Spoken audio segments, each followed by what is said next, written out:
Akashvani Hassan FM 102.2 mega ಹರ್ಟ್ಸ್ಗಳಲ್ಲಿ SSLC ವಿದ್ಯಾರ್ಥಿಗಳಿಗೆ ಪರೀಕ್ಷಾ ಸಿದ್ಧತೆ ಕುರಿತು ವಿಶೇಷ ನೇರ ಫೋನ್ ಇನ್ ಸಂವಾದ. ಇಂದಿನ ವಿಷಯ ಸಮಾಜ ವಿಜ್ಞಾನ. ವಿಷಯ ತಜ್ಞರು ಶ್ರೀಮತಿ ರೇಖಾ ನಾಯರ್ ಹಾಗೂ ಶ್ರೀ CE ಅನಂತರಾಜು. ಕಾರ್ಯಕ್ರಮವನ್ನು ನಡೆಸಿಕೊಡಲಿದ್ದಾರೆ ಪುಟ್ಟಸ್ವಾಮಿ ಪಿ ತರೀಕೆರೆ. ಎಲ್ರಿಗೂ ನಮಸ್ಕಾರ ಆತ್ಮೀಯರೇ. ಇಂದು SSLCಯ ಸಮಾಜ ವಿಜ್ಞಾನ ಈ ವಿಚಾರವಾಗಿ ನೇರ ಫೋನ್ ಇನ್ ಕಾರ್ಯಕ್ರಮವಿದೆ.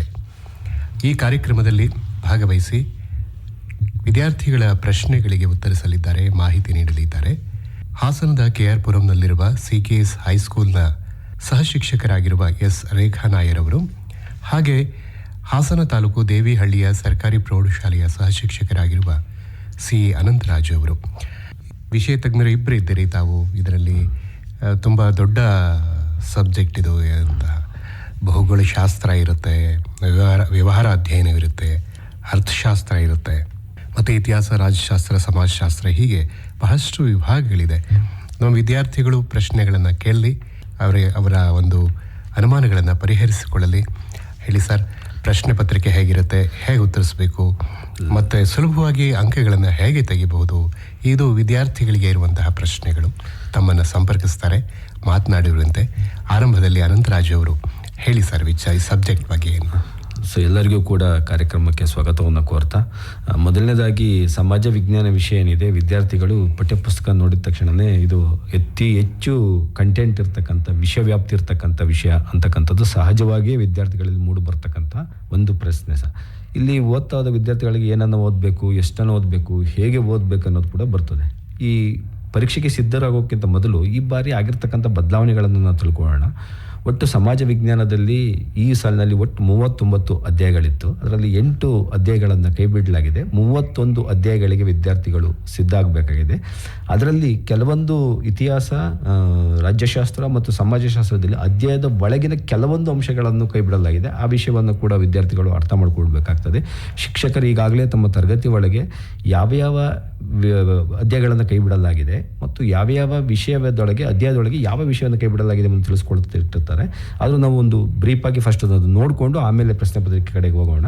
ಇತಿಹಾಸ ವಿಷಯಕ್ಕೆ ಬಂದರೆ, ನಮ್ಮ ಮೊದಲನೇದು ಭಾರತಕ್ಕೆ ಯುರೋಪಿಯನ್ನರ ಆಗಮನ, ಅಡ್ವೆಂಟ್ ಆಫ್ ಯುರೋಪಿಯನ್ಸ್ ಅಲ್ಲಿ ಬ್ಲಾಟ್ಲಾ, ಪ್ಲಾಸಿ ಮತ್ತು ಕರ್ನಾಟಿಕ್ ವಾರ್ಸ್ ಈ ಸತಿ ಏನು ಕಲಿಕೆ ಮೌಲ್ಯಮಾಪನದಿಂದ ಕೈ ಬಿಡಲಾಗಿದೆ. ಕಲಿಕೆಯಿಂದ ಅಲ್ಲ, ಮೌಲ್ಯಮಾಪನ ವ್ಯಾಪ್ತಿಯಿಂದ ಕೈ ಬಿಡಲಾಗಿದೆ ಅಂತಕ್ಕಂಥದ್ದು. ಅದೇ ರೀತಿ ಬ್ರಿಟಿಷ್ ಆಳ್ವಿಕೆ ವಿಸ್ತರಣೆ, ಆ ಬ್ರಿಟಿಷ್ ಆಳ್ವಿಕೆ ವಿಸ್ತರಣೆಯಲ್ಲಿ ಈ ಎಕ್ಸ್ಪೆನ್ಷನ್ ಆಫ್ ಬ್ರಿಟಿಷ್ ಎಂಪೈರಲ್ಲಿ ಸಬ್ಸಿಡರಿ ಅಲಯನ್ಸ್ ಮತ್ತು ಡಾಕ್ಟ್ರಿನ್ ಆಫ್ ಲ್ಯಾಬ್ಸ್ ಏನಿದೆ ಅದನ್ನು ಕೂಡ ಕೈ ಬಿಡಲಾಗಿದೆ.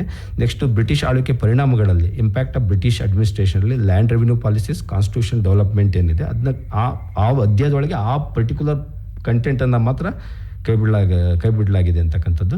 ಹಾಗೆ ಏನು ಇತಿಹಾಸದ 10ನೇ ಪಾಠ ಇತ್ತು, political development of 20th century ಏನಿತ್ತು, 20ನೇ ಶತಮಾನದ ಏನು ರಾಜಕೀಯ ಆಯಾಮ ಇತ್ತು, ಇಡೀ ಅಧ್ಯಾಯವನ್ನು ಕೈ ಬಿಡಲಾಗಿದೆ. ಇದು ಇತಿಹಾಸದಲ್ಲಿ ಕೈ ಬಿಟ್ಟಿರ್ತಕ್ಕಂಥ ಒಂದು ಅಧ್ಯಾಯ ಮತ್ತು ಅಧ್ಯಾಯದೊಳಗೆ ಕೈ ಬಿಟ್ಟಿರ್ತಕ್ಕಂಥ ವಿಚಾರಗಳು.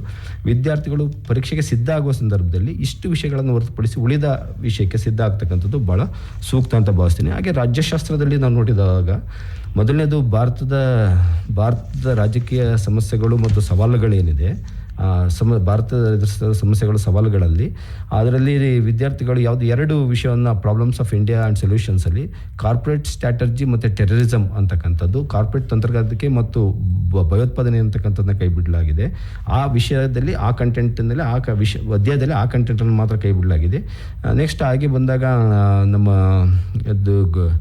ಭಾರತದ 4ನೇ ಅಧ್ಯಾಯ ಏನಿದೆ, ಜಾಗತಿಕ ಸಮಸ್ಯೆಗಳು ಮತ್ತು ಭಾರತದ ಪಾತ್ರ ಅಲ್ಲೇನಿದೆ, ಅಲ್ಲಿ ಗ್ಲೋಬಲ್ ಪ್ರಾಬ್ಲಮ್ಸ್ ಆ್ಯಂಡ್ ಇಂಡಿಯನ್ಸ್ ರೋಲಲ್ಲಿ ಆರ್ಮ್ ರೇಸ್ ಮತ್ತು ಎಕನಾಮಿಕ್ ಇನ್ಇಕ್ವಾಲಿಟಿಯನ್ನು ಕೈ ಬಿಡಲಾಗಿದೆ. ಶಸ್ತ್ರಾಸ್ತ್ರ ಪೈಪೋಟಿ ಮತ್ತು ಆರ್ಥಿಕ ಅಸಮಾನತೆಯನ್ನು ಕೈ ಬಿಡಲಾಗಿದೆ. ಹಾಗೆ ನೆಕ್ಸ್ಟ್ 5ನೇ ಅಧ್ಯಾಯ ಇಂಟರ್ನ್ಯಾಷನಲ್ ಇನ್ಸ್ಟಿಟ್ಯೂಷನ್ಸ್ ಅಥವಾ ಜಾಗತಿಕ ಸಂಸ್ಥೆಗೆ ಬಂದಾಗ ರೀಜನಲ್ ಕೋಆಪರೇಷನ್ ಅಥವಾ ಕನ್ನಡದಲ್ಲಿ ನಾವು ಹೇಳೋದಾದ್ರೆ ಪ್ರಾದೇಶಿಕ ಸಹಕಾರ ಸಂಸ್ಥೆಗಳಿದೆ, ಆ ವಿಷಯ ವ್ಯಾಪ್ತಿಯನ್ನು ಕೈ ಬಿಡಲಾಗಿದೆ. ಸಮಾಜಶಾಸ್ತ್ರಕ್ಕೆ ಬಂದಾಗ ದುಡಿಮೆ ಪಾಠದಲ್ಲಿ ಅದರಲ್ಲಿ ನಾವು ನೋಡಿದಾಗ ಸಂಭಾವನೆ ಸಹಿತ ಮತ್ತು ಸಂಭಾವನೆ ರಹಿತ ಒಂದು ವಿಷಯ ಕಂಟೆಂಟನ್ನು ಅದರೊಳಗೆ ಕೈ ಬಿಡಲಾಗಿದೆ. ಹಾಗೆ ನಾವು ಇನ್ನು ಎಲ್ಲ ಉಳಿದ ಹುದ್ದೆಗಳಿಗೆಲ್ಲ ನಾವು ರೆಡಿ ಆಗಬೇಕಾಗ್ತದೆ, ಇನ್ಯಾವುದೂ ಅದರಲ್ಲಿ ಕೈ ಬಿಟ್ಟಿಲ್ಲ ಅಂತಕ್ಕಂಥದ್ದು. ಹಾಗೆ ಮೇಡಮ್ ಅವರು ಭೂಗೋಳಶಾಸ್ತ್ರ ಮತ್ತು ಅರ್ಥಶಾಸ್ತ್ರ ವ್ಯವಹಾರದ ಬಗ್ಗೆ ತಿಳಿಸ್ತಾರೆ. ಸರ್, ಭೂಗೋಳಶಾಸ್ತ್ರದಲ್ಲಿ ಟೋಟಲಿ 12 ಲೆಸನ್ಸ್ ಇದೆ. ಅದರಲ್ಲಿ ಮೊದಲನೇ ಪಾಠ ಇಂಡಿಯಾ ಪೊಸಿಷನ್ ಆ್ಯಂಡ್ ಎಕ್ಸ್ಟೆಂಟ್, ಭಾರತದ ಸ್ಥಾನ ಮತ್ತು ವಿಸ್ತೀರ್ಣ, ಈ ಪಾಠದಿಂದ ಕ್ವೆಶನ್ಸ್ ಬರಲ್ಲ. 8ನೇ ಪಾಠ ಮಿನರಲ್ ಆ್ಯಂಡ್ ಪವರ್ ರಿಸೋರ್ಸಸ್, ಭಾರತದ ಖನಿಜ ಮತ್ತು ಸಂಪನ್ಮೂಲಗಳು, ಆ ಲೆಸನ್ನು ಕೈ ಬಿಡಲಾಗಿದೆ. 12th ಲೆಸನ್ ಪಾಪ್ಯುಲೇಷನ್, ಭಾರತದ ಜನಸಂಖ್ಯೆ, ಆ ಪಾಠದಿಂದನೂ ಕ್ವಶನ್ಸ್ ಬರಲ್ಲ. ಸೊ ಜಾಗ್ರಫಿಯಲ್ಲಿ ಫಸ್ಟ್ ಲೆಸನ್, 8ನೇ ಲೆಸನ್, 12th ಲೆಸನ್, ಈ 3 ಲೆಸನ್ಸಿಂದ ಯಾವುದೇ ಕ್ವಶನ್ಸ್ ಪಬ್ಲಿಕ್ ಎಕ್ಸಾಮ್ ಪೇಪರಲ್ಲಿ ಕಂಡುಬರಲ್ಲ. ಹಾಗೆ ನೋಡಿದರೆ ಪೊಲಿಟಿಕಲ್ ಸೈನ್ಸ್ ಸರ್ ಹೇಳಿದ್ದಾರೆ, ಸೋಷಿಯಾಲಜಿ ಹೇಳಿದ್ದಾರೆ. ಎಕನಾಮಿಕ್ಸಲ್ಲಿ 3ನೇ ಪಾಠ ಮನಿ ಆ್ಯಂಡ್ ಕ್ರೆಡಿಟ್, ಹಣ ಮತ್ತು ಸಾಲ, ಆ ಲೆಸನ್ನಿಂದ ಕ್ವಶನ್ಸ್ ಎಕ್ಸ್ಪೆಕ್ಟ್ ಮಾಡೋಂಗಿಲ್ಲ. ಆಮೇಲೆ 4ನೇ ಪಾಠ ಪಬ್ಲಿಕ್ ಫೈನಾನ್ಸ್ ಆ್ಯಂಡ್ ಬಡ್ಜೆಟ್, ಸಾರ್ವಜನಿಕ ಹಣಕಾಸು ಮತ್ತು ಆಯವ್ಯಯ, ಈ ಲೆಸನ್ನಿಂದನೂ ಕ್ವಶನ್ಸ್ ಬರಲ್ಲ. ಸೊ 3ನೇ 4ನೇ ಪಾಠ ಟೋಟ್ಲಿ ಡಿಲೀಟ್ ಮಾಡಿದ್ದಾರೆ ಅರ್ಥಶಾಸ್ತ್ರದಲ್ಲಿ, ಎಕನಾಮಿಕ್ಸಲ್ಲಿ. ಬಿಸ್ನೆಸ್ ಸ್ಟಡೀಸಲ್ಲಿ 2ನೇ ಪಾಠ ಆಂಟ್ರಪ್ರನರ್ಶಿಪ್, ಉದ್ಯಮಗಾರಿಕೆ, ಆ ಲೆಸನಿಂದನೂ ಕ್ವೆಶನ್ಸ್ ಯಾವುದೂ ಬರಲ್ಲ ಪಬ್ಲಿಕ್ ಎಕ್ಸಾಮ್ಗೆ.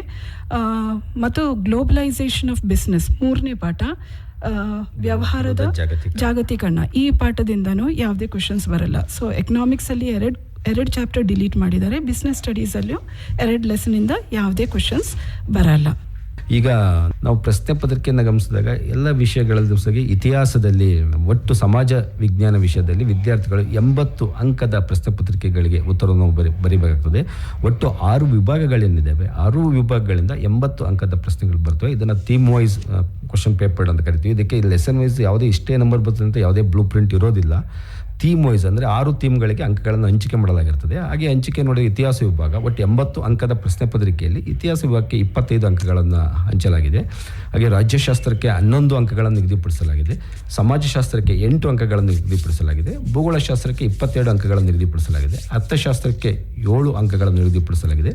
ವ್ಯವಹಾರ ಅಧ್ಯಯನಕ್ಕೆ 7 ಅಂಕಗಳನ್ನು ನಿಗದಿಪಡಿಸಲಾಗಿದೆ. ಒಟ್ಟು 80 ಅಂಕಗಳನ್ನು ಥೀಮ್ ವೈಸ್ ಅಂದರೆ ವಿಭಾಗವಾರು ಅದನ್ನು ನಿಗದಿಪಡಿಸಲಾಗಿದೆ.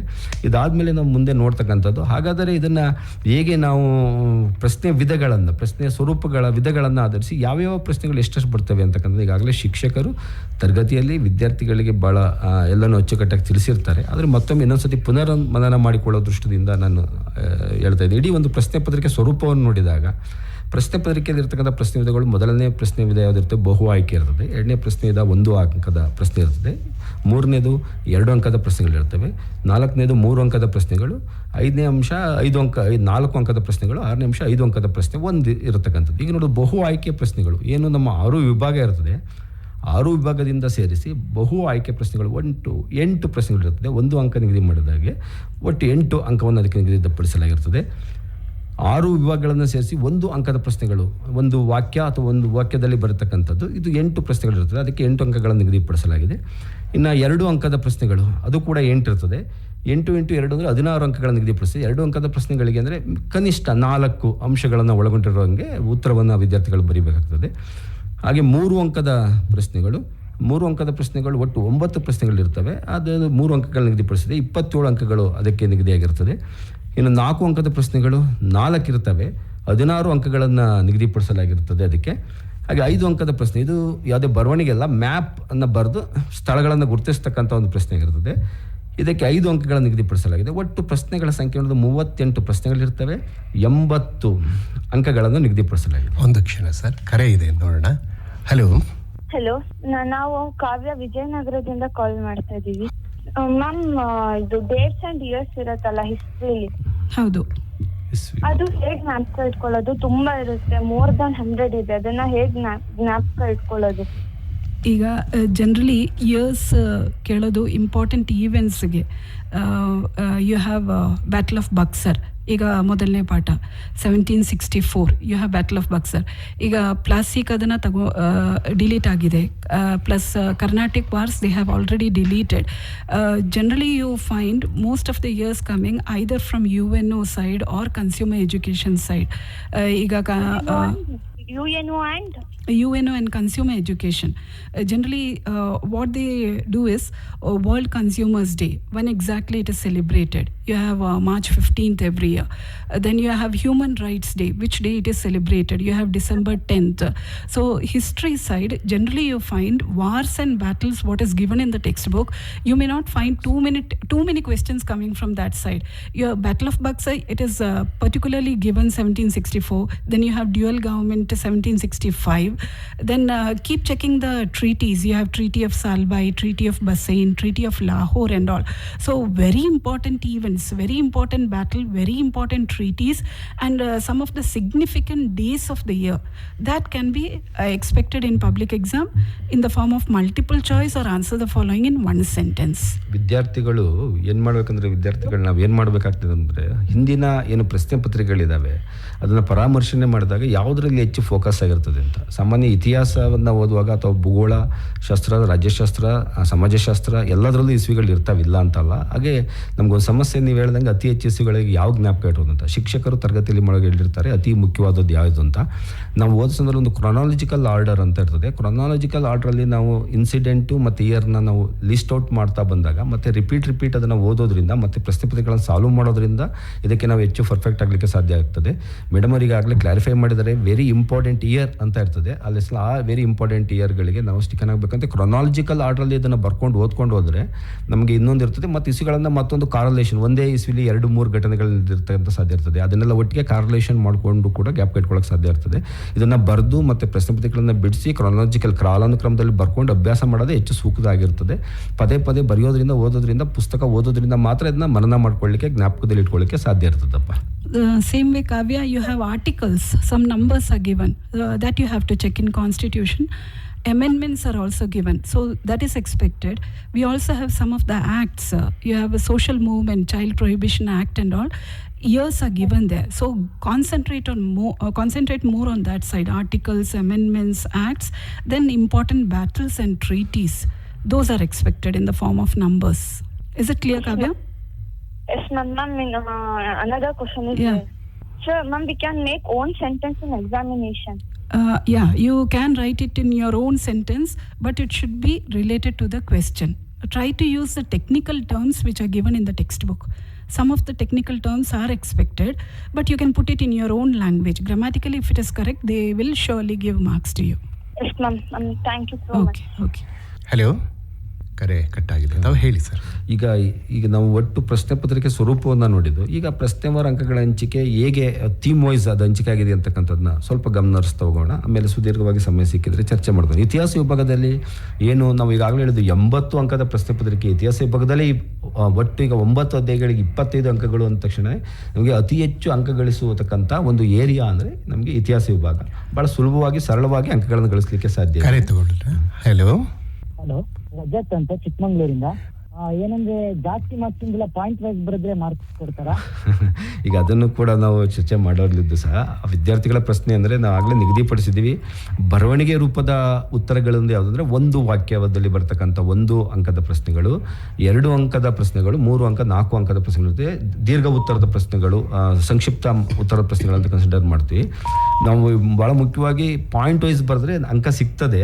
ಬಟ್ ಯಾಕೆ ಹೇಳ್ತೀವಿ ಅಂದರೆ ಸಾಧ್ಯ ಆದಷ್ಟು ವಿದ್ಯಾರ್ಥಿಗಳು ವಾಕ್ಯ ರೂಪದಲ್ಲಿ ಕಂಪ್ಲೀಟ್ ಮಾಡೋಕ್ಕೆ ಪ್ರಯತ್ನ ಮಾಡಿ, ಅದು ಭಾಳ ಒಳ್ಳೆ ಅಭ್ಯಾಸ ಅಂತ ನಾನಾದರೂ ಭಾವಿಸಿದ್ದೀನಿ. ಪಾಯಿಂಟ್ ವೈಸ್ ಬರೆದ್ರೆ ಮಾರ್ಕ್ಸ್ ಸಿಗ್ತದಪ್ಪ. ಈಗ 4 ಅಂಕದ ಪ್ರಶ್ನೆ ಅಂದರೆ 8ರಿಂದ 10 ಪಾಯಿಂಟ್ಗಳು ನಿರೀಕ್ಷೆ ಮಾಡ್ತೀವಿ. ಪಾಯಿಂಟ್ ವೈಸು ಅಂಕ ಸಿಗ್ತದಿಲ್ಲ ಅಂತಲ್ಲ. ಸಾಧ್ಯ ಆದಷ್ಟು ವಿದ್ಯಾರ್ಥಿಗಳು ವಾಕ್ಯ ರೂಪದಲ್ಲಿ ಬರೆದ್ರೆ ಸೂಕ್ತ ಅಂತ ನಾನು ಭಾವಿಸಿದ್ದೀನಿ. ಸ್ಕೂಲಲ್ಲಿ ಥಿಯರಿ ಲೆಕ್ಕದಲ್ಲಿ ಬರೆದ್ರೆ ಕೊಡಲ್ಲ ಮಾರ್ಕ್ಸ್ ಅಂತ ಹೇಳಿದ್ರು, ಪಾಯಿಂಟ್ ವೈಸ್ ಅಲ್ಲಿ ಬರೆದ್ರೆ ಕೊಡ್ತೀನಿ ಅಂತ ಹೇಳಿದ್ರು. ಇಲ್ಲಪ್ಪ, ಆ ಥರ ಏನಿಲ್ಲ. ಯಾಕೆ ಅಂದರೆ ಈ ಒಂದು ಇತ್ತೀಚಿನ ಒಂದು ಅಭ್ಯಾಸ ಏನಾಗ್ತಾ ಇದೆ ವಿದ್ಯಾರ್ಥಿಗಳಲ್ಲಿ ಶಾಲೆಗಳಲ್ಲಿ ಅಂದರೆ ಸೆಂಟೆನ್ಸನ್ನ ಕಲಿಯೋದ್ರ ಬದಲು ಸುಮ್ಮನೆ ಒಂದೊಂದು ಪಾಯಿಂಟಲ್ಲಿ ಇರ್ತಕ್ಕಂಥದ್ದು. ಅದು ತಪ್ಪು ಅಂತ ಹೇಳ್ತಾ ಇಲ್ಲ, ಅದು ಸರಿನೇ ಇರ್ತದೆ. ಆದರೆ ನಮಗೆ ಅಭ್ಯಾಸದ ದೃಷ್ಟಿಯಿಂದ ಮತ್ತು ಇನ್ನು ಭವಿಷ್ಯದ ದೃಷ್ಟಿಯಿಂದ ನಾವು ವಾಕ್ಯ ರೂಪದಲ್ಲಿ ಬರೆಯೋದನ್ನು ರೂಢಿ ಮಾಡ್ಕೊಂಡ್ರೆ ಒಳ್ಳೆಯದು. ವಾಕ್ಯ ರೂಪದಲ್ಲಿ ಬರೆದು ಆ ಪಾಯಿಂಟನ್ನು ಪೆನ್ಸಿಲ್ ಅಂಡರ್ಲೈನ್ ಮಾಡಿದರೆ ಹೈಲೈಟಾಗಿ ಕಾಣುತ್ತೆ ಮತ್ತು ಉತ್ತರ ನೋಡೋರಿಗೆ ಭಾಳ ಸುಲಭವಾಗಿ ಸಿಗ್ತದಪ್ಪ. ಪಾಯಿಂಟ್ ವೈಸ್ಗೂ ನಂಬರ್ ಸಿಗ್ತದಿಲ್ಲ ಅಂತ ಅಲ್ಲ. ನಿನಗೆ ಭವಿಷ್ಯ ದೃಷ್ಟಿಯಿಂದ ನಾವು ವಾಕ್ಯ ರೂಪದಲ್ಲಿ ಬರೆಯೋದನ್ನ ಅಭ್ಯಾಸ ಮಾಡ್ಕೊಳ್ಳೋದು ಹೆಚ್ಚು ಸೂಕ್ತ ಅಂತ ನನ್ನ ವೈಯಕ್ತಿಕ ಅನಿಸಿಕೆ. ಸರಿ. ಓಕೆ, ನಿಮ್ಮ ಕರೆಗೆ ಧನ್ಯವಾದ. ಸರ್ ಮುಂದುವರಿಸಿ ತಾವು. ಇತಿಹಾಸ ವಿಭಾಗದಲ್ಲಿ ಚರ್ಚೆ ಮಾಡ್ತಿದ್ದೆ ಸರ್. ಇತಿಹಾಸ ವಿಭಾಗ ಯಾಕೆಂದರೆ 80 ಅಂಕಗಳಲ್ಲಿ 25 ಅಂಕಗಳು ಇತಿಹಾಸ ವಿಭಾಗಕ್ಕೆ ನಿಗದಿಪಡಿಸಿದ್ದಾವೆ ಅಂದರೆ ವಿದ್ಯಾರ್ಥಿಗಳಿಗೆ ಸುಲಭವಾಗಿ ಅತಿ ಹೆಚ್ಚು ಅಂಕಗಳನ್ನು ಪಾಸಿನ ಹತ್ತಿರಕ್ಕೆ ಹೋಗಲಿಕ್ಕೆ ಸ್ಕೋರ್ ಮಾಡಲಿಕ್ಕೆ ಈ ವಿಭಾಗ ಭಾಳ ಮುಖ್ಯವಾಗಿರ್ತದೆ. ಇಲ್ಲಿ ಏನು ಬಹು ಆಯ್ಕೆ 2 ಪ್ರಶ್ನೆಗಳಿರ್ತವೆ. ಒಟ್ಟು 9 ಅಧ್ಯಾಯಗಳಲ್ಲಿ 2 ಪ್ರಶ್ನೆಗಳು ಎಲ್ಲಿ ಬೇಕಾದ್ರೂ ಬರ್ಬೋದು. ಅದು ಇಂಥದ್ದೇ ಅಧ್ಯಾಯ ಅಂತ ನಮಗೆ ಹೇಳಕ್ಕೆ ಬರೋದಿಲ್ಲ. 1 ಅಂಕದ 2 ಪ್ರಶ್ನೆಗಳಿರ್ತದೆ, 2 ಅಂಕದ 2 ಪ್ರಶ್ನೆಗಳಿರ್ತದೆ, 3 ಅಂಕದ 3 ಪ್ರಶ್ನೆಗಳಿರ್ತದೆ, 4 ಅಂಕದ 2 ಪ್ರಶ್ನೆಗಳಿರ್ತವೆ. ಒಟ್ಟು 11 ಪ್ರಶ್ನೆಗಳು 25 ಅಂಕಗಳನ್ನು ನಿಗದಿಪಡಿಸಲಾಗಿರ್ತದೆ. ಬಹುಶಃ ವಿದ್ಯಾರ್ಥಿಗಳಿಗೆ ನಾವು ಹೇಳ್ತಕ್ಕಂಥದ್ದು ಅದು ಎಲ್ಲ 9 ಅಧ್ಯಾಯಗಳನ್ನು ಪೂರ್ತಿ ಓದೋದು ಒಳ್ಳೆಯದು, ಓದಿದ್ರೆ ಅನುಕೂಲ. ಸಾಮಾನ್ಯವಾಗಿ ನಾವು ಏನು ಹೇಳ್ತೀವಿ ಅಂದರೆ 4 ಅಂಕದ ಪ್ರಶ್ನೆಗಳು 3 ಅಂಕದ ಪ್ರಶ್ನೆಗಳ ಮೇಲೆ ಹೆಚ್ಚು ಫೋಕಸ್ ಮಾಡಲಿಕ್ಕೆ ನಾವು ವಿದ್ಯಾರ್ಥಿಗಳಿಗೆ ಎಲ್ಲ ಶಿಕ್ಷಕರು ಕೂಡ ಮಾಹಿತಿ ಕೊಟ್ಟಿರ್ತಾರೆ. ಒಂದು ನಿರೀಕ್ಷೆ ಮಾಡೋದಾದರೆ ಏನು ಒಂದು ಎಲ್ಲ ಹಿಂದಿನ ಪ್ರಶ್ನೆ ಇಟ್ಕೊಂಡು ನಾವೊಂದು ನಿರೀಕ್ಷೆ ಮಾಡೋದಾದರೆ ಗಾಂಧಿ ಯುಗ ಅಂತಕ್ಕಂಥದ್ದು ಸಾಮಾನ್ಯವಾಗಿ 4 ಅಂಕಕ್ಕೆ ಕೇಳುವ ಒಂದು ಅಧ್ಯಾಯ ಆಗಿದೆ. ಆ ಅಧ್ಯಾಯದಲ್ಲಿ 4 ಅಂಕದ ಪ್ರಶ್ನೆಗಳಿಗೆ ವಿದ್ಯಾರ್ಥಿಗಳು ಸಿದ್ಧ ಆಗ್ಬೋದು. 4 ಅಂಕದ ಪ್ರಶ್ನೆಗಳಂದರೆ ಅಧ್ಯಾಯದಲ್ಲಿ ಬರ್ತಕ್ಕಂಥ ಏನು ಪ್ರಶ್ನೆ ಇರ್ತದೆ ಅದಕ್ಕೆ 8 ರಿಂದ 10 ಅಂಶಗಳನ್ನು ನಾವು ತಗೋಬೇಕಾಗ್ತದೆ. ಭಾಳ ಸುಲಭವಾಗಿ ಹೇಳಿದ್ರೆ ಮೊದಲು ಏನು ಓದಬೇಕು ಗಾಂಧಿ ಯುಗದಲ್ಲಿ ಅಂದ ತಕ್ಷಣ ವ್ಯಕ್ತಿಗಳ ಬಗ್ಗೆ ಫಸ್ಟ್ ಸುಲಭವಾಗಿ ಕಲಿಯಲಿಕ್ಕೆ 3 ವ್ಯಕ್ತಿಗಳು, ಯಾವುದು ಸುಭಾಷ್ ಚಂದ್ರ ಬೋಸ್, ಅಂಬೇಡ್ಕರ್, ಜವಾಹರ್ಲಾಲ್ ನೆಹರು. ಅದರಲ್ಲೂ ಭಾರತದ ಪ್ರಧಾನಮಂತ್ರಿಯಾಗಿ ಜವಾಹರ್ಲಾಲ್ ನೆಹರು ಅಂತಕ್ಕಂಥದ್ದು ಓದ್ತಕ್ಕಂಥದ್ದು. ಆ 3 ಗ್ಯಾರಂಟಿ ವಿದ್ಯಾರ್ಥಿಗಳು ಕಲ್ತಿರಲೇಬೇಕು. ಬಹುತೇಕ ಪ್ರಶ್ನೆಗಳು ಅಲ್ಲಿ ಬರೋ ಸಾಧ್ಯತೆ ಇರ್ತದೆ. ಅದಾದ್ಮೇಲೆ ಬಂದರೆ ಇನ್ನು ಚಳುವಳಿಗಳಲ್ಲಿ ಬರೋದಾದರೆ ನಮಗೆ ಅದರಲ್ಲಿ ಅಸಹಕಾರ ಚಳುವಳಿಯ ಕಾರ್ಯಕ್ರಮ ಬೆಳವಣಿಗೆ most important question, very important question. ಅದು ಅಸಹಕಾರದ ಚಳುವಳಿ ಕಾರ್ಯಕ್ರಮ ಮತ್ತು ಬೆಳವಣಿಗೆ ಏನಿದೆ ಅದ್ರ ಮೇಲೆ ಪ್ರಶ್ನೆಗಳನ್ನು ನಾವು ನಿರೀಕ್ಷೆ ಮಾಡೋದು. ಇನ್ನು ಕ್ವಿಟ್ ಇಂಡಿಯಾ ಚಳುವಳಿ, ಅದು ಬಿಟ್ಟರೆ ಇನ್ನು ಬಂಡಾಯ ಅಥವಾ ಚಳುವಳಿಗಳು ನೋಡೋದಾದರೆ ಒಂದು ರೈತರ, ಕಾರ್ಮಿಕರು ಮತ್ತು ಬುಡಕಟ್ಟು, ಇದು ಭಾಳ ಮುಖ್ಯವಾಗಿ ವಿದ್ಯಾರ್ಥಿಗಳಿಗೆ. ಜೊತೆ ಖಿಲಾಫತ್ ಮತ್ತು ಜಲಿಯನ್ ವಾಲಾಬಾಗ್, ಇಷ್ಟನ್ನು ಕವರ್ ಮಾಡಿಕೊಂಡ್ರೆ ಬಹುತೇಕ ಪ್ರಶ್ನೆಗಳು ಈ ಬಾರಿ ಒಂದು ಪ್ರಶ್ನೆ ಪತ್ರಿಕೆ ಕ್ಲಿಷ್ಟತೆ ಮಟ್ಟನ್ನು ಕೂಡ ಕಡಿಮೆ ಇರೋದ್ರಿಂದ ಈ ಏರಿಯಾದಲ್ಲಿ ಈ ಬಾರಿ ಪ್ರಶ್ನೆಗಳನ್ನು ನಿರೀಕ್ಷೆ ಮಾಡ್ಬೋದು. ಇಷ್ಟು ಪ್ರಶ್ನೆಗಳಿಗೆ ವಿದ್ಯಾರ್ಥಿಗಳು ಸಿದ್ಧ ಆದರೆ, ಒಂದು 10-11 ಪ್ರಶ್ನೆಗಳಿಗೆ ಸಿದ್ಧ ಆದರೆ ಈಸಿಯಾಗಿ ಆ ಅಧ್ಯಾಯದಲ್ಲಿ 4 ಅಂಕಗಳನ್ನು ಗಳಿಸ್ಕೋಬೇಕಾಗ್ತದೆ. ಒಂದು ಕರೆ ಇದೆ ನಮ್ಮ ವಿದ್ಯಾರ್ಥಿದು. ಹಲೋ, ಕುತ್ತಿಗೌಡ ಅಂತ, ಕಿಡ್ಸ್ ಪೆರಡೈಸ್ ಸ್ಕೂಲ್ ಹಾಸನಿಂದ. ಸರ್, ಇವಾಗ ಮ್ಯಾಪ್ ವರ್ಕ್ ಅಲ್ಲಿ ಇಂಪಾರ್ಟೆಂಟ್ ಪ್ಲೇಸಸ್ ಯಾವ್ದಾರ ಇದ್ರೆ ಸ್ವಲ್ಪ ಹೇಳ್ತೀರಾ ಮ್ಯಾಪ್ ವರ್ಕ್ ಅಲ್ಲಿ? ಓಕೆ, ಜಾಗ್ರಫಿ ಮ್ಯಾಪ್ 5 ಮಾರ್ಕ್ಸ್ಗೆ ಇರುತ್ತೆ. ಆ 5 ಮಾರ್ಕ್ಸ್ ಮ್ಯಾಪ್ ಜಾಗ್ರಫಿಯಿಂದನೇ ಬರೋದು, ಹಿಸ್ಟ್ರಿಯಿಂದ ಯಾವ ಕಾರಣಕ್ಕೂ ಬರಲ್ಲ. ನಾವು ಜಾಗ್ರಫಿಯಲ್ಲಿ ಎಕ್ಸ್ಪೆಕ್ಟೆಡ್ ಪ್ಲೇಸಸ್, ಪೋರ್ಟ್ಸ್ ಕೇಳ್ಬೋದು, ಬಂದರ್ಗಳು ಕೇಳ್ಬೋದು, ಏರ್ಪೋರ್ಟ್ಸ್ ಇದೆ ನಿಮಗೆ ಟ್ರಾನ್ಸ್ಪೋರ್ಟ್ ಲೆಸನಲ್ಲಿ, ವಿಮಾನ ನಿಲ್ದಾಣಗಳು ಅದು ಕೇಳ್ಬೋದು. ದೆನ್ ವಾಟರ್ ರಿಸೋರ್ಸಸ್ ಚಾಪ್ಟ್ರಲ್ಲಿ ಮಲ್ಟಿಪರ್ಪಸ್ ರಿವರ್ ವ್ಯಾಲಿ ಪ್ರಾಜೆಕ್ಟ್ಸ್ ಇದೆ. So that can be expected. ವಿವಿಧ ನದಿ ಕಣಿವೆ ಯೋಜನೆಗಳು, ನದಿಗಳು ಕೇಳ್ಬೋದು. Rivers, you have north Indian rivers and south Indian rivers. Then Indian physiography, ಆ ಪಾಠದಿಂದ you have coast and ghats. You have western coastal plain, eastern coastal plain, then western ghats, eastern ghats. Then get ready with mountain peaks also. They may ask indirectly, instead of directly asking K2, they may ask highest peak of India, or they may ask highest peak of South India, Aanemudi.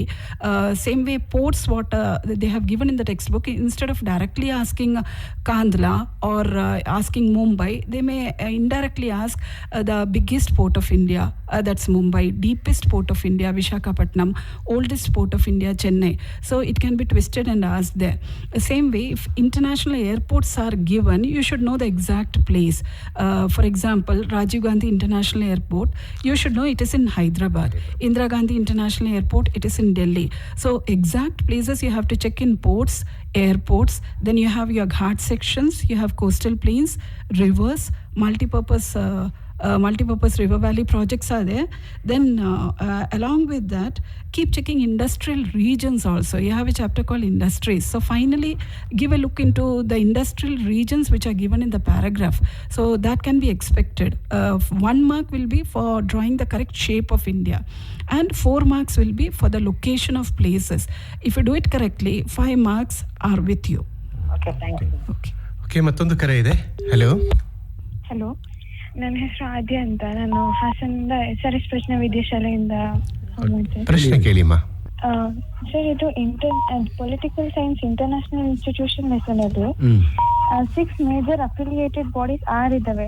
ಅದು ಪ್ರತಿಯೊಂದು ನಮ್ಗೆ functions ಮತ್ತೆ ಅದ್ರ major role ಅವೆಲ್ಲ ಕೇಳಿರ್ತಾರೆ. ಇದು ಹೇಗೆ ನೆನ್ಪಿಟ್ಕೊಳ್ಳೋದು? ಇರುತ್ತಪ್ಪ. ಈಗ ವಿಶ್ವಸಂಸ್ಥೆ ಅದರದ್ದು ಏನಿದೆ 6 ಅಂಗ ಸಂಸ್ಥೆಗಳಿದ್ದಾವೆ. ಅದರಲ್ಲಿ ಓದಬೇಕು. ಅದು ಸಾಮಾನ್ಯ ಸಭೆ, ಜನರಲ್ ಅಸೆಂಬ್ಲಿ, ಸೆಕ್ಯೂರಿಟಿ ಕೌನ್ಸಿಲ್ ಏನಿದೆ ಅದೆಲ್ಲನೂ ಕೂಡ ಇರ್ತದೆ. ಬಹುತೇಕ ನಾವು ಏನು ನಿರೀಕ್ಷೆ ಮಾಡ್ತೀವಿ 6ರಲ್ಲೂ ಕೂಡ ಪ್ರಶ್ನೆಗಳನ್ನು 3 ಅಂಕಕ್ಕೋ 4 ಅಂಕಕ್ಕೋ ಕೇಳುವ ಅಥವಾ 2 ಅಂಕಕ್ಕೂ ಕೇಳೋ ಸಾಧ್ಯತೆ ಇರ್ತದೆ ಅಲ್ಲಿ, ಅಥವಾ 1 ಅಂಕಕ್ಕೂ ಕೇಳೋಕ್ಕೆ ಸಾಧ್ಯತೆ ಇರ್ತದೆ. ಯಾವುದು ಕಷ್ಟ ಅನ್ಸಲ್ಲ. ನೀವೇನು ಮಾಡಬೇಕು ಅಂಥ ಸಂದರ್ಭದಲ್ಲಿ ಪಾಯಿಂಟ್ ವೈಸನ್ನು ನೀವು ಮಾಡ್ಕೋತಾ ಹೋಗ್ಬೇಕಾಗ್ತದೆ.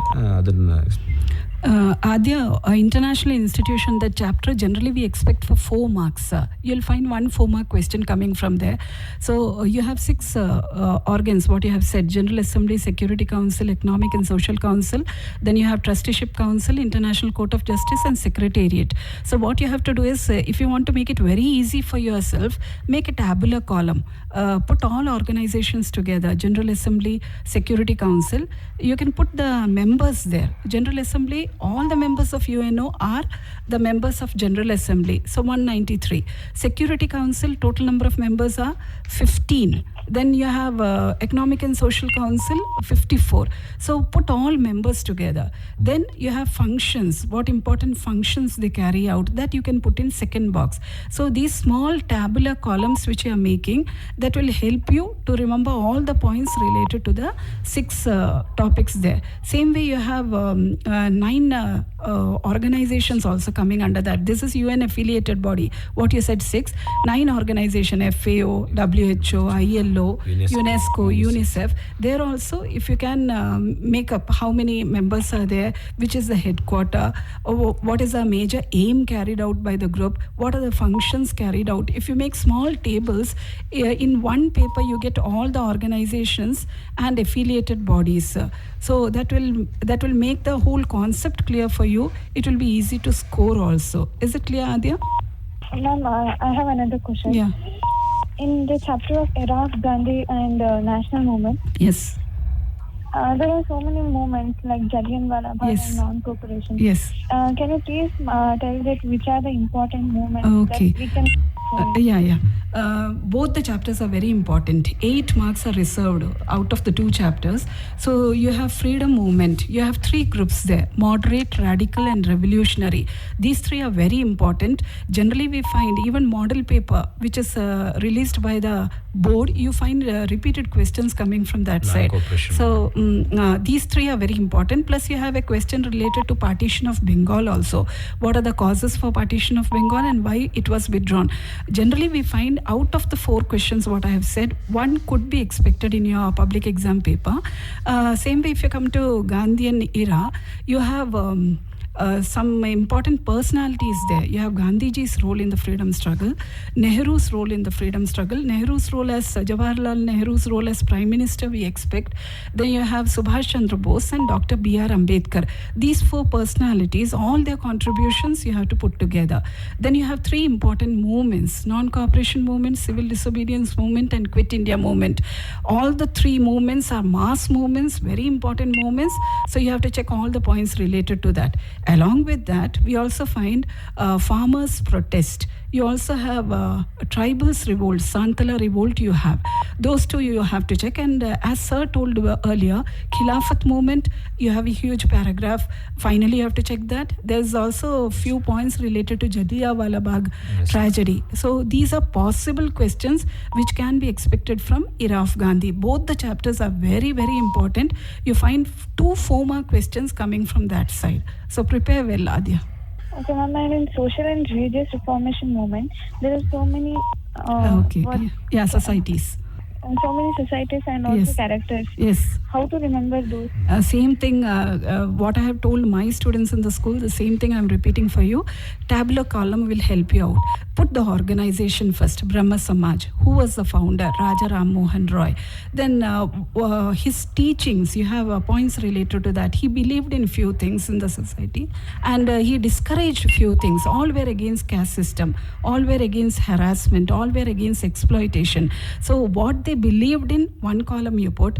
What they discourage, what they never wanted to be in the society, put that in another column there. So if you put all those points together, it will be easy for you to remember. Same way, you have followers also, like Pratna Samaj. You have people like M.G. Ranade, Chandravarkar, Bhandarvarkar. All those followers also you put, you get extra points related to that. Okay. Okay, ಕರೆಗೆ ಧನ್ಯವಾದ. ಇನ್ನು ಮತ್ತೊಂದು ಕರೆ ಇದೆ. Hello. Hello, ನನ್ನ ಹೆಸರು ಅಕ್ಷತಾ ಅಂತ, ಆಟವರ ಶಾಲೆಯಿಂದ. ಹೇಳಪ್ಪ. ಮ್ಯಾಮ್, 8-10 ವಾಕ್ಯ ಅಂತ ಇರುತ್ತಲ್ಲ, ಹೇಳಪ್ಪ. ಪರ್ಟಿಕ್ಯುಲರ್ ಆಗಿ 8-10 ವಾಕ್ಯದಲ್ಲೇ ಆನ್ಸರ್ ಮಾಡ್ಬೇಕಾ ಅಥವಾ ಅದಕ್ಕಿಂತ ಜಾಸ್ತಿನೂ ಮಾಡ್ಬೋದಾ? ಇದು ಯಾಕೆ ಅಂದರೆ ನಾವು ಅಂಕಗಳನ್ನು ನೋಡಿಕೊಂಡು ನಾವು ಅಂಶಗಳನ್ನು ಬರಿಬೇಕಾಗ್ತದೆ. ಈಗ 2 ಅಂಕದ ಪ್ರಶ್ನೆ ಅಂದರೆ 4 ಅಂಶಗಳು ದಟ್ಸ್ ಎನಫ್ ಅಂತ, ಅಷ್ಟು ಸಾಕಾಗ್ತದೆ, ಸಾಕು ಅಂತ ಬರಿಬಾರ್ದು ಅಂತೇನಿಲ್ಲ, ಅಷ್ಟು ಸಾಕು ಅಂತ.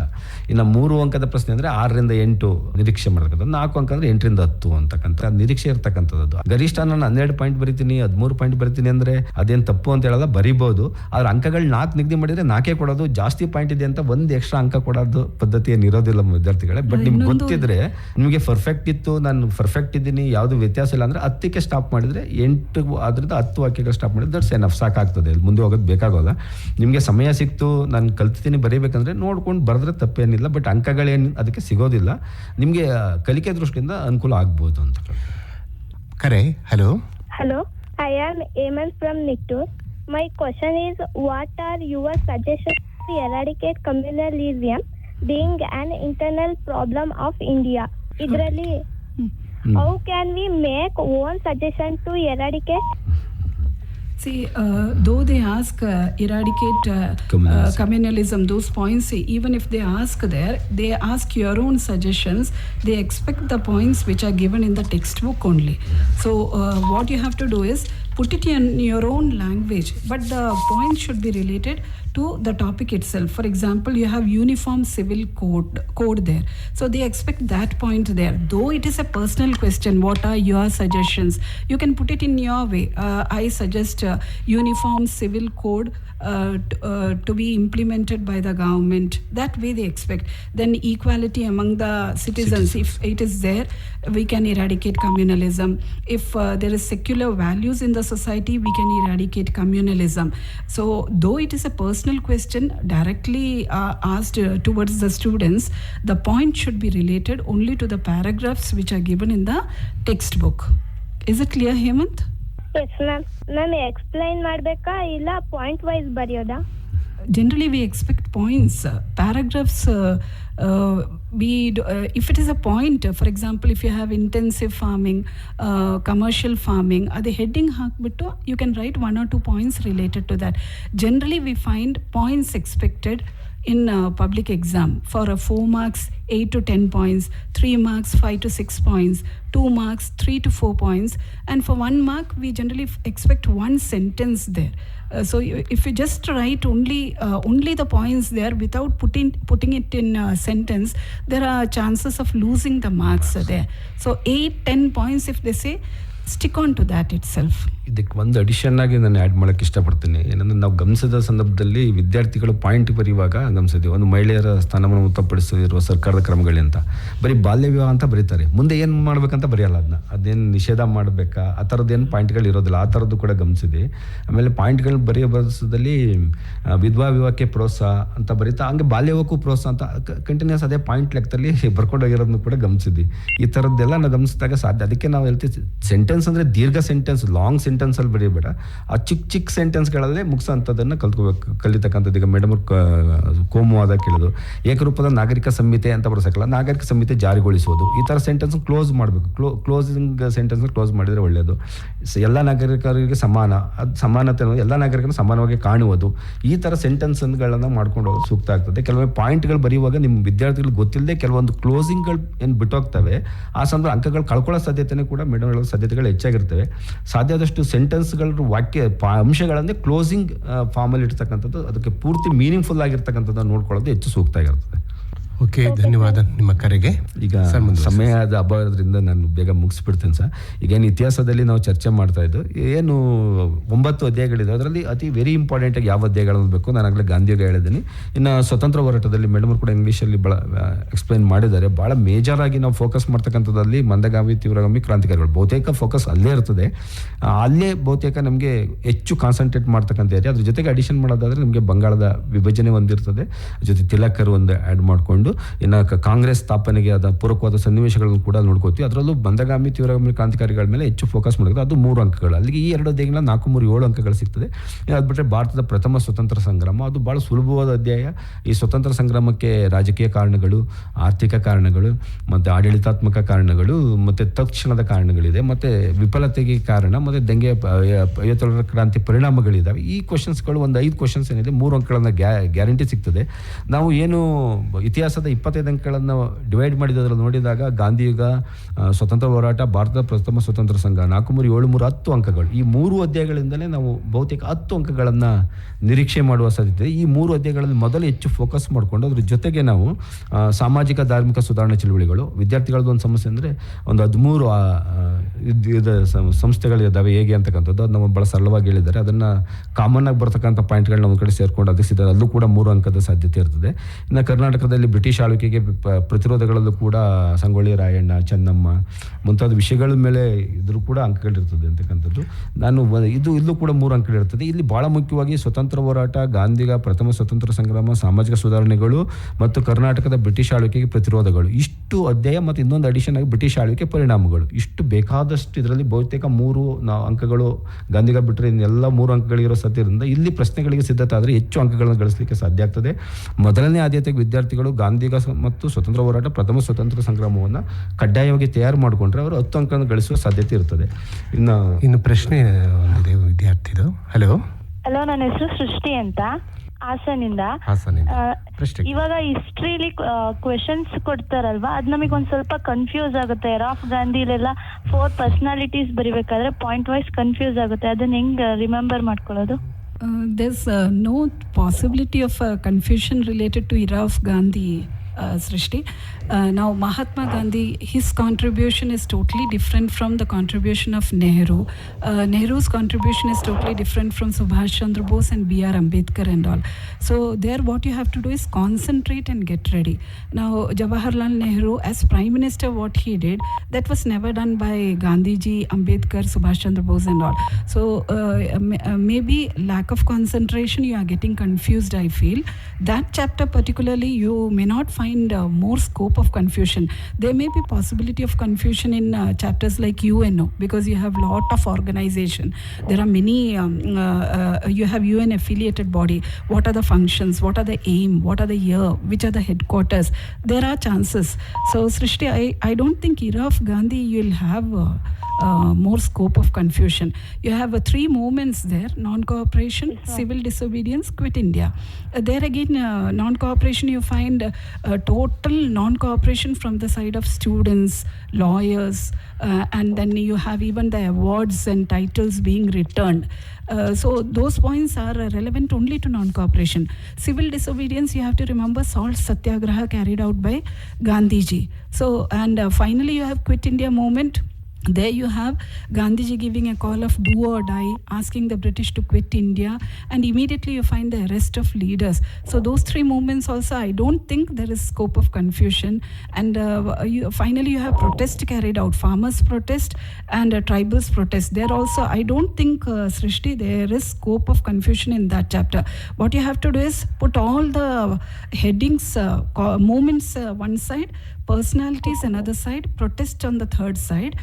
Like brain mapping, you put only the key points there. If you put the key points, it will be easy for you to remember. Putting arrow marks, writing the contribution of these personality, important points of movements, you can score out in that chapter. That chapter is really important, what you said. Ma'am, from era of Gandhiji, how much marks we will get? You have a choice question coming along with freedom movement. 2 questions we generally find in model paper which is released from the board. You have a choice question between freedom movement and era of Gandhi, and there's a separate question coming from era of Gandhi. So don't avoid any topic there. All the topics of era of Gandhi and freedom movement, cover it thoroughly. Freedom movement, you don't have much, only 4 topics we expect: moderates, radicals, and then you have revolutionary. While writing radicals, you have to write the contribution of Bal Gangadhar Tilak also. Plus one unexpected question you need to be ready is partition of Bengal. So these 4 plus few important characters of next chapter, if you are getting ready, 8 marks will be with you, Srishti, in public exam. Thank you ma'am. ಕರೆಗೆ ಧನ್ಯವಾದ. ಮತ್ತೊಂದು ಕರೆ ಇದೆ ಈಗ. Hello, ನಿಮ್ಮ ಹೆಸರು ಹೇಳಿ. ಸಾಕ್ಷಿ, ಎಲ್ಲಿಂದ? GHS ಅಡವನಹಳ್ಳಿಯಿಂದ. ಹೇಳಿ. ಹಿಮಾಲಯ ಪರ್ವತಗಳಲ್ಲಿ ಡ್ಯಾಶ್ ವಿವಿಧ ಅರಣ್ಯಗಳಿವೆ. ಹೇಳ್ಪಿ. ಇಲ್ಲಿ ಎಲ್ಲಿ ಕ್ವಶನ್ ಕೇಳದ್ದು? ಹಿಮಾಲಯ ಪರ್ವತಗಳಲ್ಲಿ ಹಿಮಾಲಯ ಪರ್ವತದಲ್ಲಿ ನಾವು ನೋಡ್ತಕ್ಕಂಥದ್ದು ಪರ್ವತ ಅರಣ್ಯಗಳಿರ್ತವೆ, ಮತ್ತು ಕೋನಿಫೆರಸ್ ಫಾರೆಸ್ಟ್ ಅಂತ ಕರಿತೀವಿ. ಎಲೆ ಮನುಚಾದ ಕಾಡುಗಳು ಇರ್ತಕ್ಕಂಥದ್ದು ನಾವು ನೋಡ್ತೀವಿ. ಎಲ್ಲಿ ಇದೆಯಪ್ಪ ಆ ಥರ ಇದೆಯಾ? ಅಲ್ಲಿ ಏನು ನಾವು ಕೇಳಬೇಕಾದ್ರೆ ಅಲ್ಲಿ ಪರ್ವತ ಕಾಡುಗಳು ಅಂತಕ್ಕಂಥದ್ದು ಅರಣ್ಯ ಪಾಠದಲ್ಲೂ ಕೂಡ ನೋಡ್ತೀವಿ. ಏನು ಪರ್ವತ ಪ್ರದೇಶ ಕಂಡು ಬರ್ತದೆ, ಅಲ್ಲಿ ಪರ್ವತ ಕಾಡುಗಳು ಬರ್ತದೆ. ಇನ್ನು ಜಾಗ್ರಫಿಕಲ್ ಟರ್ಮ್ ಅಂದರೆ ಎಲೆ ಮನುಚಾದ ಕಾಡುಗಳು ಅಥವಾ ಕೋನಿಫೆರಸ್ ಕಾಡುಗಳು ಕಂಡು ಬರ್ತದೆ ಅದರಲ್ಲಿ. I think Sakshi's question is from forest chapter. You have mountain forest coming under that. Under mountain forest, you have a line that in Himalayan region, we find various types of forest. Down you have evergreen, then you have deciduous. The reason is because of the altitude. As we keep moving higher from the surface level, according to the height, the altitude, we find different types of forest in Himalayan region. ಅದೇ ಈಗಪ್ಪ ನೀನು ಅದು ನೋಡ್ಕೊಳ್ಳಿ ಏನಿದೆ ಅಂದರೆ, ಅದಕ್ಕೆ ನಿಮ್ಗೆ ಇಲ್ಲಿ ಹಿಮಾಲಯದಲ್ಲಿ 3 ಭಾಗ ಮಾಡ್ತೀವಲ್ವ, ಹಿಮಾದ್ರಿ, ಹಿಮಾಚಲ ಮತ್ತು ಶಿವಾಲಿಕ್ ಅಂತಕ್ಕಂಥದ್ದು. ಹಿಮಾಲಯ ಪರ್ವತ ಪ್ರದೇಶಗಳ ಪರ್ವತ ಕಾಡುಗಳು, ಅದರ ಎತ್ತರಕ್ಕೆ ಅನುಗುಣವಾಗಿ ಕಾಡುಗಳು ಕಂಡು ಬರ್ತವೆ. ಈ ಕೆಳಭಾಗದಲ್ಲಿ ಕಂಡು ಬಂದಾಗ ನಿತ್ಯ ಹರಿದ್ವರ್ಣಗಳು ಕಂಡು ಬರ್ತದೆ. ಮೇಲೆ ಎತ್ತರಕ್ಕೆ ಹೋದಂತೆ ಎಲೆಮಂಚಾದ ಕಾಡುಗಳು ಅಥವಾ ಸೂಚಿಪರ್ಣ ಕಾಡುಗಳು ಕಂಡು ಬರ್ತವೆ ಅಂತಕ್ಕಂಥದ್ದು ಇರ್ತದೆ. ಅದು ಕಾಮನ್ ಆಗಿ ಬರೆದ್ರೆ ಪರ್ವತ ಕಾಡುಗಳು ಅಂತ ನೋಡಬೇಕು. ಈ ಥರದ್ದು ಇದಕ್ಕೆ ಆನ್ಸರ್ ಇದಾಗ್ತದೆ, ಪರ್ವತ ಕಾಡುಗಳು ಅಥವಾ ಎಲೆಮಂಚಾದ ಕಾಡುಗಳು, ಸೂಚಿಪರ್ಣ ಕಾಡುಗಳು ಅಂತ ಮಾಡಿಕೊಟ್ರೆ ಇದು ಪರ್ವತ ಕಾಡುಗಳೇ ಹೆಚ್ಚು ಸೂಕ್ತ ಆಗಿರ್ತದೆ. ನಿಮ್ಮ ಕರೆಗೆ ಧನ್ಯವಾದ. ಸರ್ ಹೇಳಿ. ಈಗ ಇತಿಹಾಸ ಮುಗಿಸಿದ್ದು. ಈಗ ರಾಜ್ಯಶಾಸ್ತ್ರ ವಿಭಾಗಕ್ಕೆ ಬರ್ತೀನಿ ಸಮಯದಲ್ಲಿ. ರಾಜ್ಯಶಾಸ್ತ್ರ ವಿಭಾಗದಲ್ಲಿ ಸಾಮಾನ್ಯ 4 ಅಂಕದ ಒಂದು ಪ್ರಶ್ನೆ ಇರ್ತದೆ. ನಾವು ನೋಡಿದ ಸಂದರ್ಭದಲ್ಲಿ 4 ಅಂಕದ ಒಂದು ಪ್ರಶ್ನೆ, ಬಹುತೇಕ 2 ಪ್ರಶ್ನೆ ಪತ್ರಿಕೆ ನೋಡಿದಾಗ ಜಾಗತಿಕ ಸಂಸ್ಥೆಗಳು ಏನಿದೆ, ಇಂಟರ್ನ್ಯಾಷನಲ್ ಇನ್ಸ್ಟಿಟ್ಯೂಷನಲ್ಲಿ ನಾವು ನಿರೀಕ್ಷೆ ಮಾಡ್ತಾ ಇದ್ವಿ. ಅಲ್ಲಿ ಅಚೀವ್ಮೆಂಟ್ಸ್ ಆಫ್ UN, ವಿಶ್ವಸಂಸ್ಥೆ ಸಾಧನೆಗಳು ಭಾಳ ಮುಖ್ಯವಾಗಿರ್ತದೆ. ಇಲ್ಲ ಜನರಲ್ ಅಸೆಂಬ್ಲಿ ಮತ್ತು ಸೆಕ್ಯೂರಿಟಿ ಕೌನ್ಸಿಲ್ ಕೂಡ ಭಾಳ ಮುಖ್ಯವಾಗಿರ್ತಕ್ಕಂಥ ಪ್ರಶ್ನೆಗಳು. ಇದಾದರೆ ಇನ್ನು ಅಂಗಸಂಸ್ಥೆಗಳ ಬಗ್ಗೆನೂ ಕೇಳ್ಬೋದು, ಇಲ್ಲ ಅಂತಲ್ಲ, ಅಲ್ಲೂ ಕೂಡ ಇರ್ತದೆ. ಅದ್ರ ಜೊತೆಗೆ ಭಾರತದ ಅನ್ಯ ರಾಷ್ಟ್ರಗಳೊಂದಿಗೆ ಭಾರತದ ಸಂಬಂಧ ಇದೆ. ಅದರಲ್ಲಿ ಕೂಡ Bharat China, Bharat Pakistan, Bharat America, Bharat Russia, ಈ 2 ಅಧ್ಯಾಯಗಳನ್ನು ವಿದ್ಯಾರ್ಥಿಗಳು ಚೆನ್ನಾಗಿ ತರೋಬೇಕಾಗ್ತದೆ. 4, 3, 7 ಅಂಕಗಳನ್ನು ನಾವು ಈ 2 ಅಧ್ಯಾಯಗಳನ್ನು ನಿರೀಕ್ಷೆ ಮಾಡುವ ಸಾಧ್ಯತೆ ಇರ್ತದೆ. ಈ 2 ಅಧ್ಯಾಯಗಳಲ್ಲಿ ಯಾಕೆ ಇರುತ್ತೆ, ಅನ್ಯ ರಾಷ್ಟ್ರಗಳಿಗೆ ಭಾರತ ಇರೋದೇ 4 ದೇಶ. ಭಾರತದ ಸಂಬಂಧ ಚೀನಾದೊಂದಿಗೆ ಹೇಗಿದೆ, ಪಾಕಿಸ್ತಾನದೊಂದಿಗೆ, ರಷ್ಯಾದೊಂದಿಗೆ ಹೇಗಿದೆ ಮತ್ತು ಅಮೆರಿಕಾದೊಂದಿಗೆ ಹೇಗಿದೆ ಅಂತಕ್ಕಂಥದ್ದು ವಿದ್ಯಾರ್ಥಿಗಳು ಕನ್ಫ್ಯೂಸ್ ಮಾಡ್ಕೊಳ್ಳುವಾಗ ಓದ್ತಕ್ಕಂಥದ್ದು ಯಾವುದೇ ಅಧ್ಯಾಯಗಳನ್ನು ನೋಡಿದಾಗ ಒಂದು ಡೈಮೆನ್ಷನ್ಗಳನ್ನ ನೋಡಬೇಕು. ಚೀನಾದ ಭಾರತದ ಸಂಬಂಧ ಪುರಾತನ ಸಂಬಂಧ ಹೊಂದಿದೆ, ಇತ್ತೀಚೆಗೆ ಅಷ್ಟು ಸಂಬಂಧ ಚೆನ್ನಾಗಿಲ್ಲ, ಆದರೂ ಕೂಡ ಸಂಬಂಧ ಸುಧಾರಿಸುವ ಪ್ರಯತ್ನಗಳು ನಡೀತಾ ಇದೆ ಅನ್ನೋದ್ರ ಮೇಲೆ 3 ಥರದ ಆ್ಯಂಗಲಲ್ಲೂ ಕೂಡ ಪ್ರಶ್ನೆಗಳನ್ನು ನೋಡ್ಕೋಬೇಕಾಗ್ತದೆ. ಪಾಕಿಸ್ತಾನ ನೋಡೋಗ್ಲೂ ಕೂಡ ಅದೇ ಥರ ನೋಡಬೇಕಾಗ್ತದೆ. ಡೈಮೆನ್ಷನ್ ಪಾಕಿಸ್ತಾನ ಭಾರತ ಸಂಬಂಧ ಅಷ್ಟೇನು ಉತ್ತಮವಾಗಿಲ್ಲ, ಯಾಕೆ, ಏನೇನು ನಮ್ಮ ನಡುವೆ ಸಮಸ್ಯೆಗಳಿದ್ದಾವೆ, ಮತ್ತು 3ನೇ ಅಂಶ ಸಂಬಂಧ ಸುಧಾರಣೆಗೆ ನಾವು ಏನು ಪ್ರಯತ್ನಗಳನ್ನು ಮಾಡ್ತಾ ಇದ್ದೀವಿ ಅಂತಕ್ಕಂಥದ್ದು. ಈ ಥರ 3 ಡೈಮೆನ್ಷನ್ಗಳನ್ನ ಇಟ್ಕೊಂಡು ಹೋದ ಸಂದರ್ಭದಲ್ಲಿ ಆ ಕನ್ಫ್ಯೂಷನ್ಸ್ನ ಕ್ಲಿಯರ್ ಮಾಡ್ಕೋಬೇಕಂತಕ್ಕಂಥದ್ದು. ಇನ್ನು ಸಾಮಾಜಿಕ ಏನು ಸ್ತರವಿನ್ಯಾಸ ಅಧ್ಯಾಯ ಇದೆ, ಇದರಲ್ಲಿ ಬಹುತೇಕ ನಮ್ಮ ನೋಡ್ತಕ್ಕಂಥದ್ದು ನಮ್ಮ ಏನು ಸಾಮಾಜಿಕ ಸ್ತರವಿನ್ಯಾಸ ಪಾಠದಲ್ಲಿ ಅದರಲ್ಲಿ ಸಾಮಾಜಿಕ ಅಲ್ಲಿ 3 ಅಂಕಗಳನ್ನು ಬಹುತೇಕ ಈ 2 ಮಾದರಿ ಪತ್ರಿಕೆಗಳು ಕೊಟ್ಟಿದ್ದಾರೆ, ಈಗ ಬೋರ್ಡಿಂದ ಬಿಟ್ಟಿದ್ದಾರೆ ಈ ವರ್ಷದ ಇದರಲ್ಲಿ. ಅದರಲ್ಲಿ 3 ಅಂಕದ ಪ್ರಶ್ನೆಗಳನ್ನು ಅಲ್ಲಿ 2 ಪತ್ರಿಕೆಗಳು ಕೂಡ ನೀಡೋದ್ರಿಂದ ನಾವು ನಿರೀಕ್ಷೆ ಮಾಡ್ಬೋದು. ಸಾಮಾಜಿಕ ಸ್ತರ ವಿನ್ಯಾಸದಲ್ಲಿ 3 ಅಂಕದ ಪ್ರಶ್ನೆಗಳು. ಅದರಲ್ಲಿ ಅತಿ ಮುಖ್ಯವಾದ ಪ್ರಶ್ನೆ ಯಾವುದು ಅಂದರೆ ಅದರಲ್ಲಿ ಅಸ್ಪೃಶ್ಯತೆ ಒಂದು ಸಾಮಾಜಿಕ ಪಿಡುಗು ಅಂತಕ್ಕಂಥದ್ದು, ನಂತರ ಅಸ್ಪೃಶ್ಯತೆಯನ್ನು ಹೋಗಲಾಡಿಸಲು ಸರ್ಕಾರದ ಕ್ರಮಗಳು, ಸಾಮಾಜಿಕ ಸ್ತರ ವಿನ್ಯಾಸದ ಲಕ್ಷಣಗಳು, ಸಾಮಾಜಿಕ ಸ್ತರ ವಿನ್ಯಾಸದ ಪ್ರಮುಖ ರೂಪಗಳು, ಇದನ್ನು ಓದ್ಕೊಂಡ್ರೆ ಭಾಳ ಸುಲಭವಾಗಿ ವಿದ್ಯಾರ್ಥಿಗಳ ಅಂಕವನ್ನು ಗಳಿಸಲಿಕ್ಕೆ ಸಾಧ್ಯ ಆಗ್ತದೆ ಅಂತಕ್ಕಂಥದ್ದು. ಇಷ್ಟು ನೋಡಿದಾಗ ಇದ್ರ ಜೊತೆಗೆ ಸಾಮಾಜಿಕ ಚಳುವಳಿಗಳು ಮತ್ತು ಸಾಮಾಜಿಕ ಸಮಸ್ಯೆಗಳಲ್ಲೂ ಕೂಡ ಪ್ರಶ್ನೆಗಳಿರ್ತವೆ. ಭಾಳ ಸುಲಭವಾಗಿ ಮೊದಲ 2 ಅಧ್ಯಾಯಗಳಿದೆ, ಸಾಮಾಜಿಕ ಸ್ತರವಿನ್ಯಾಸ ಮತ್ತು ದುಡಿಮೆ, ಲೇಬರ್. ಇದರಲ್ಲೂ ಕೂಡ ಅತಿ ಹೆಚ್ಚು ಅಂಕಗಳನ್ನು ನಾವು ನಿರೀಕ್ಷೆ ಮಾಡೋದು. 3-5 ಅಂಕಗಳು ನಿರೀಕ್ಷೆ ಇರ್ತದೆ, ಚಾಯ್ಸ್ ಇರ್ತದೆ. ಈ 2 ಅಧ್ಯಾಯಗಳಿಗೆ ಚೆನ್ನಾಗಿ ಸಿದ್ಧ ಮಾಡಿಕೊಂಡು ನಾವು ಚಳುವಳಿಗಳಲ್ಲಿ ಮತ್ತು ಸಮಸ್ಯೆಗಳಲ್ಲಿ 1 ಅಥವಾ 2 ಅಂಕದ ಪ್ರಶ್ನೆಗಳನ್ನು ನೋಡಲಿಕ್ಕೆ ಸಾಧ್ಯ ಇರ್ತದೆ. ಭಾಳ ಸುಲಭವಾಗಿ ವಿದ್ಯಾರ್ಥಿಗಳು ಸಿದ್ಧತೆಯನ್ನು ಮಾಡ್ಕೋಬೋದು. ಮತ್ತು ಇಂದಿನ ಪ್ರಶ್ನೆ ಪತ್ರಿಕೆಗಳನ್ನು ಭಾಳ ಚೆನ್ನಾಗಿ ತರವಾಗಬೇಕು ಮತ್ತು ಗಮನಿಸಬೇಕಾಗ್ತದೆ. ಕರೆ ಇದೆ. ಹಲೋ, ಪಲ್ಲವಿ ಹಾಸನಿಂದ. ಸರ್, 3 ಅಂಕದ ಪ್ರಶ್ನೆಗಳಿಗೆ 6 ಪಾಯಿಂಟ್ಸೇ ಬರೀಬೇಕು ಅಂತ ಹೇಳ್ತಾರೆ. ಆದ್ರೆ ಒಂದೊಂದ್ರಲ್ಲಿ 6 ಪಾಯಿಂಟ್ ಸಿಗಲ್ಲ, 5 ಪಾಯಿಂಟ್ ಸಿಗದೆ, ಬುಕ್ಕಲ್ಲಿ ಹುಡುಕಿದ್ರು 5 ಪಾಯಿಂಟ್ ಸಿಗೋದು. ಸಹಜವಾಗಿ ಪ್ರಶ್ನೆ ಪತ್ರಿಕೆ ತೆಗಿಯಕ್ಕೆ ಏನು ನೋಡ್ತೀವಿ ನಾವು, ನೋಡೋ ಸಂದರ್ಭದಲ್ಲಿ ಸಾಮಾನ್ಯ 3 ಅಂಕದ ಪ್ರಶ್ನೆ ತೆಗಿತೀವಿ ಅಂದರೆ ಸಾಧ್ಯ ಆದಷ್ಟು 6 ಅಂಶಗಳು ಇರಂಗೆ ನೋಡ್ಕೋತೀವಿ. ಕೆಲವೊಮ್ಮೆ ಮೇ ಬಿ ವ್ಯತ್ಯಾಸ ಆಗ್ತದೆ, ಒಂದೊಂದು ಪಾಯಿಂಟ್ಗಳ ಥರ 2 ಅಂಕಕ್ಕೆ 3 ಪಾಯಿಂಟ್ಗಳು ಬರ್ಬೋದು, 5 ಅಂಕ. ಆ ಪ್ರಶ್ನೆಗೆ 5 ಅಂಕಗಳು 5 ಪಾಯಿಂಟ್ ಇದ್ದಾವೆ ಬೇರೆ ಆಲ್ಟರ್ನೇಟ್ ಇಲ್ಲ ಅಂದರೆ ಅದಕ್ಕೆ ನಾವು 3 ಅಂಕ ಕೊಡಬೇಕಾಗಿದೆ. ಸಾಮಾನ್ಯವಾಗಿ 6 ಅಂಕ ಇರೋದ ಪ್ರಶ್ನೆ ಪತ್ರಿಕೆಗಳನ್ನೇ ತೆಗೆದು ಮಾಡಿರ್ತಾರೆ. ಸಮ್ಟೈಮ್ಸ್ ಮಿಸ್ ಆದಾಗ ಆಗಿರ್ಬೋದು ಅಷ್ಟೇ. 5 ಅಂಕ ಪಾಯಿಂಟ್ಗಳಿದ್ರೆ 5 ಅಂಕ ಪಾಯಿಂಟ್ಗೆ 3 ಅಂಕ ಕೊಡಬೇಕಾಗ್ತದಪ್ಪ ಅದರ ಪ್ರಶ್ನೆ ಕೊಟ್ಟಿದ್ರೆ. ಓಕೆ, ಕರೆಗೆ ಧನ್ಯವಾದ. ಮತ್ತೆ ಮತ್ತೊಂದು ಕರೆ ಇದೆ ಈಗ. ಹಲೋ ಹಲೋ, ದರ್ಶನ್ ಅಂತ ಗಂಚಿ. ಭಾರತದ ಮೇಲ್ಮೈ ಲಕ್ಷಣಗಳ ಪಾಠದಲ್ಲಿ ಪ್ರಾಕೃತಿಕ ಗುಣಗಳ ಇದು ಪ್ರಾಮುಖ್ಯತೆ ಬರುತ್ತಾ ಅಥವಾ ಮ್ಯಾಪಲ್ಲಿ ಗುರುತಿಸಕ್ ಬರುತ್ತಾ ಸರ್? ಇದನ್ನು ಸಾಮಾನ್ಯವಾಗಿ ನಾವೇನು ಮಾಡ್ತೀವಿ, ಭಾರತದ ಮೇಲ್ಮೈ ಲಕ್ಷಣಗಳಲ್ಲಿ ಅಲ್ಲಿ ನೀವು ನೋಡಿರ್ಬೋದು ಭಾಳ ಸರಳವಾದ ಪ್ರಶ್ನೆಗಳಿದೆ. ಭಾರತದ 4 ಮೇಲ್ಮೈ ಲಕ್ಷಣಗಳು ಯಾವುವು, ಆಮೇಲೆ ಹಿಮಾಲಯದ 3 ವಿಧಗಳು, ಹಿಮಾಲಯ ಪರ್ವತದ ಪ್ರಾಮುಖ್ಯತೆಗಳು, ನಮ್ಮ ನೆಕ್ಸ್ಟ್ ಪ್ರಸ್ಥಭೂಮಿಯಲ್ಲಿ ಬರ್ತಕ್ಕಂಥ ಪೂರ್ವಘಟ್ಟ, ಪಶ್ಚಿಮ ಘಟ್ಟ, ಪೂರ್ವ ಕರಾವಳಿ, ಪಶ್ಚಿಮ ಕರಾವಳಿ. ಇಲ್ಲಿ ಪ್ರಶ್ನೆಗೋತ್ರನೇ ಇರ್ತದಪ್ಪ. ಮ್ಯಾಪ್ ಮೇಲೆ ಬರಲ್ಲ ಅಂತ ಹೇಳಕ್ಕಲ್ಲ, ಬಂದರೆ 1 ಅಂಕದ ಪ್ರಶ್ನೆ ಮ್ಯಾಪ್ ಮೇಲೂ ಬರೋ ಸಾಧ್ಯತೆ ಇರ್ತದೆ. ಮೇಡಮ್ ಅವರು ಫಸ್ಟೇ ಕೂಡ ಕ್ಲಾರಿಫೈ ಮಾಡಿದ್ದು, ನಾವು ಮ್ಯಾಪನ್ನು ಒಂದು ನಕ್ಷೆಯನ್ನು ಓದೋ ಸಂದರ್ಭದಲ್ಲಿ ನಮ್ಮ ಫೋಕಸ್ ಎಲ್ಲಿರಬೇಕು ಅಂತಕ್ಕಂಥದ್ದು. ಈ ಪಾಠದಲ್ಲಿ ಸಾಧ್ಯ ಆದಷ್ಟು ಕಂಟೆಂಟ್ನೇ ಓದ್ಕೋಬೇಕು ಅಂತ ಮ್ಯಾಪನ್ನು ಯಾವುದೇ ಕಾರಣಕ್ಕೂ ನೆಗ್ಲೆಕ್ಟ್ ಮಾಡಬಾರ್ದು.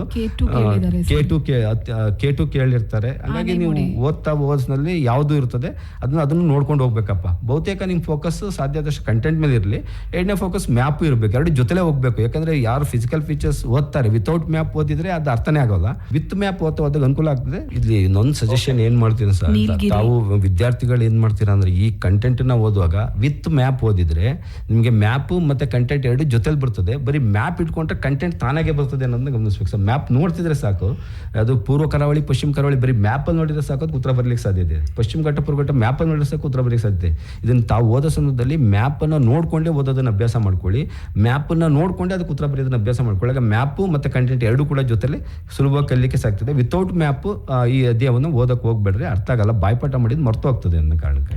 ಇಂದ ಕರೆ ಇದೆ ಮತ್ತೊಂದು. ಹಲೋ ಹಲೋ, ನನ್ನ ಹೆಸರು ಹರೀಶಾ ಅಂತ. ನನಗೆ ಗಿವ್ ರೀಸನ್ಸ್ ಅಲ್ಲಿ ಇದೆ, ಯಾವ ಚಾಪ್ಟರ್ ಗಿವ್ ರೀಸನ್ಸ್ ಎಕ್ಸ್ಪೆಕ್ಟ್ ಮಾಡಬಹುದು? Give reasons. Okay. Generally, we don't find directly questions ending with give reason. They may twist and ask. For example, communalism is a threat to national unity. Give your reasons or substantiate, justify. ಆ ಥರ ಕೇಳ್ಬೋದು. So you find give reasons coming where you have points related to application type. ಅನ್ವಯದಲ್ಲಿ ಆ type questions ಅಲ್ಲಿ they can expect give reasons there. Give reasons for decrease of fertility in the soil. Give reasons, give your own reasons, or give your suggestions. That way they can put more. It can be in the form of suggestion. Wherever you find causes, that could be put in the form of reasons. What were the causes for the failure of independence, or the failure of the revolt of 1857? It failed. Give your reasons. So twisting, wherever they can twist, wherever application questions are expected, that could end with give reasons. ಒಂದು ಕರೆ ಇದೆ. Hello, ನನ್ನ ಹೆಸರು ಕಿಶನ್ ಅಂತ, ನಾನು ಹಾಸನಿಂದ ಮಾಡ್ತಿದ್ದೆ. Security council is consider as cabinet of UN ಅಂತ 1 ಮಾರ್ಕಿಗೆ ಕೊಟ್ರೆ ಏನಂತ ಆನ್ಸರ್ ಬರಬೇಕು sir? Okay. UNO has totally 15 members. Security Council, it has got 15 members. You have 5 permanent members and 10 temporary members. So all important decisions which are to be taken, it's taken by 5 permanent members there. They have the right to vote, they have the right to veto. So that will be the reason why Security Council is called as Cabinet of UN. ಮತ್ತೊಂದು ಕರೆ. Hello sir, ನನ್ನ ಹೆಸರು ರೋಚನಾ ಅಂತ, ಹಾಸನಿಂದ ಮಾತಾಡ್ತೀನಿ. Ma'am, social movement ಇಂದ ಯಾವ type questions ಬರ್ಬೋದು? Social movements. Okay. You have under social movements, you have environmental movements coming there. Very important ones, you have Chipko, Apiko, then you have Silent Valley. Generally we find 2 mark questions coming from that side. Then you have in the beginning itself, what is mob? What is mob? Give example, could be a 2 mark question. Give examples of mob violence. 4 points are there that can be expected. Then you have 6 important environmental movements that you have to get ready, because most of the question papers you have questions related to Silent Valley, Chipko, Apiko, then Kaiga movement is also there. So you have to concentrate on that. Last part you find farmers movement. You have contribution of Devraj Ars, the chief minister during 1970s. You can find questions related to that. You also have a question related to Karnataka Rajya Raita Sangha. You can find a question related to that itself.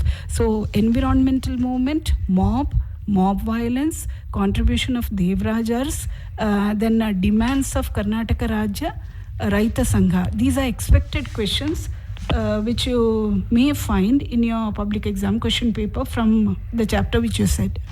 Is it clear? ಇನ್ನು ಒಂದು ಕೊನೆ ಕರೆ ಇದೆ. Hello, hello, Varshitha, GHS Kadalu, Alur ತಾಲೂಕಿನ. ಮಂದಗಾಮಿಗಳೆಂದರೇನು, ಮಂದಗಾಮಿಗಳೆಂದರೆ ಯಾರು ಅಂತ ಅಂದಾಗ ಮಂದಗಾಮಿಗಳ ಹೆಸರುಗಳನ್ನ ಬರಿಬೇಕಾ ಅಥವಾ ಪ್ರಾರ್ಥನೆ ಮತ್ತು ಮನವಿಗಳ ಮೂಲಕ ಹೋರಾಟ ಮಾಡುವವರನ್ನ ಮಂದಗಾಮಿಗಳು ಅಂತ ಕರಿತೀವಿ ಅಂತ ಬರಿಬೇಕಾ? ನೋಡಿ, ಇದು ಮಕ್ಕಳಾಯ್ತು ಸಾಮಾನ್ಯ ಕೇಳ್ತಾರೆ ಮಂದಗಾಮಿಗಳು ಅಂದ್ರೆ ಯಾರು, ತೀವ್ರಗಾಮಿಗಳು ಅಂದ್ರೆ. ನೀವೊಂದು ಅರ್ಥ ಮಾಡ್ಕೋಬೇಕು, ಮಂದಗಾಮಿಗಳನ್ನ ಚೆನ್ನಾಗಿ ಅರ್ಥ ಮಾಡ್ಬೇಕು ಅಂದ್ರೆ ತೀವ್ರಗಾಮಿಗಳು ಓದ್ಬೇಕು, ನಾವು ರ್ಯಾಡಿಕಲ್ಸ್ ಓದ್ಬೇಕಂತ. ಬ್ರಿಟಿಷರ ಆಡಳಿತದ ಬಗ್ಗೆ ಯಾರು ಮೃದು ಧೋರಣೆಯನ್ನ ಹೊಂದಿದ್ರೋ ಅವರನ್ನ ನಾವು ಮಂದಗಾಮಿಗಳು ಅಂತ ಕರಿತೀವಿ, ಆಯಿತಾ. ಬ್ರಿಟಿಷರ ಆಡಳಿತದ ಬಗ್ಗೆ ಮೃದು ಧೋರಣೆಯನ್ನು ಹೊಂದಿದ್ದವರು, ಅವರು ತಮ್ಮ ಬೇಡಿಕೆಗಳನ್ನು ಹೇಗೆ ಈಡೇರಿಸ್ಕೋತೋದನ್ನಕ್ಕೆ ಮನವಿ ಪ್ರಾರ್ಥನೆಗಳನ್ನು, ಬ್ರಿಟಿಷರ ಆಡಳಿತ ಮತ್ತು ನ್ಯಾಯಪರದಲ್ಲಿ ನಂಬಿಕೆ ಇಟ್ಟವರು. ಯಾವ್ದು ಬೇಕಾದ್ರೂ ಬರಿಬೋದಪ್ಪ, ಸುಮಾರು ಒಂದು 2-3 ಅದು ಕ್ಲಿಯರ್ ಮಾಡ್ಬೋದು. ಒಂದು, ಬ್ರಿಟಿಷರ ಬಗ್ಗೆ ಮೃದು ಧೋರಣೆ ಹೊಂದಿದ್ದವರು, ಬ್ರಿಟಿಷರ ಆಡಳಿತ ಮತ್ತು ನ್ಯಾಯಪರತೆಯನ್ನು ನಂಬಿಕೆ ಇಟ್ಟಿದ್ದವರು, ಅದನ್ನು ಮಂದಗಾಮಿಗಳು ಅಂತ ಕರಿತೀವಿ, ಸರಿನಾ. ಅದು ಹೆಸರು ಕೂಡ ಅದು ಬರ್ಕೊಂಡು ಹೋದಾಗ ಅದು ಯಾವಾಗಲೂ 3 ಮಾರ್ಕ್ಸ್ ಕ್ವಶನ್ಸ್ ಇರ್ತದೆ, ಇಲ್ಲ 3 ಮಾರ್ಕ್ಸ್ ಕ್ವಶನ್ ಇರ್ತದೆ. ಅದ್ರ ಬಗ್ಗೆ ಮಂದಗಾಮಿಗಳು ಅಂತ ತಕ್ಷಣ ಮಂದಗಾಮಿ ನಾಯಕರು ಯಾರು ಅಂತ ಬರೆಯೋಕೆ ಯಾವಾಗಲೂ ಅಷ್ಟೇ. ಯಾವ್ದಾರು ಕೊಟ್ಟಂತ ತೀವ್ರಗಾಮಿ ಅಂದರೆ ತೀವ್ರಗಾಮಿ ಯಾರು, ಅವ್ರ ನಾಯಕರು. ಮಂದಗಾಮಿ ಅಂದರೆ ಮಂದಗಾಮಿ ಯಾರು, ಮಂದಗಾಮಿ ನಾಯಕರು ಯಾರು. ಕ್ರಾಂತಿಕಾರಿ ಯಾರುಗಳಂದ್ರೆ ಯಾರು, ಆ ಕ್ರಾಂತಿಕಾರಿ ಇದ್ದವ್ರು ಯಾರು, ಹೆಸರುಗಳನ್ನ ಬರ್ಕೊಂಡು ಅವರ ಕೆಲಸಗಳನ್ನ ಬರ್ಕೊಂಡು ಹೋದ್ರೆ ಸಾಕಪ್ಪ. ಧನ್ಯವಾದ ನಿಮ್ಮ ಕರೆಗೆ. ಹೇಳಿ ಮೇಡಮ್. ಸರ್, 3 ಭಾಗಗಳು ಸರ್ ಕವರ್ ಮಾಡಿದ್ದಾರೆ. ಈಗ ಜಾಗ್ರಫಿಯಲ್ಲಿ ಟೈಮ್ ಜಾಸ್ತಿ ಇಲ್ಲ, ಸೊ ಫಾಸ್ಟಾಗಿ ಕವರ್ ಮಾಡಿಬಿಡ್ತೀನಿ. ಜಾಗ್ರಫಿಯಲ್ಲಿ 5 ಮಾರ್ಕ್ಸ್ ಮ್ಯಾಪ್ ಡ್ರಾಯಿಂಗ್ಗೆ ರಿಸರ್ವ್ ಆಗಿದೆ. 4 ಮಾರ್ಕ್ಸ್ ಕ್ವೆಶ್ಚನ್ಸ್ ಬರೋದು ಜನರಲಿ 7th ಲೆಸನಿಂದ, ಭಾರತದ ಭೂ ಸಂಪನ್ನ ಮೂಲಗಳು, ಲ್ಯಾಂಡ್ ರಿಸೋರ್ಸಸ್.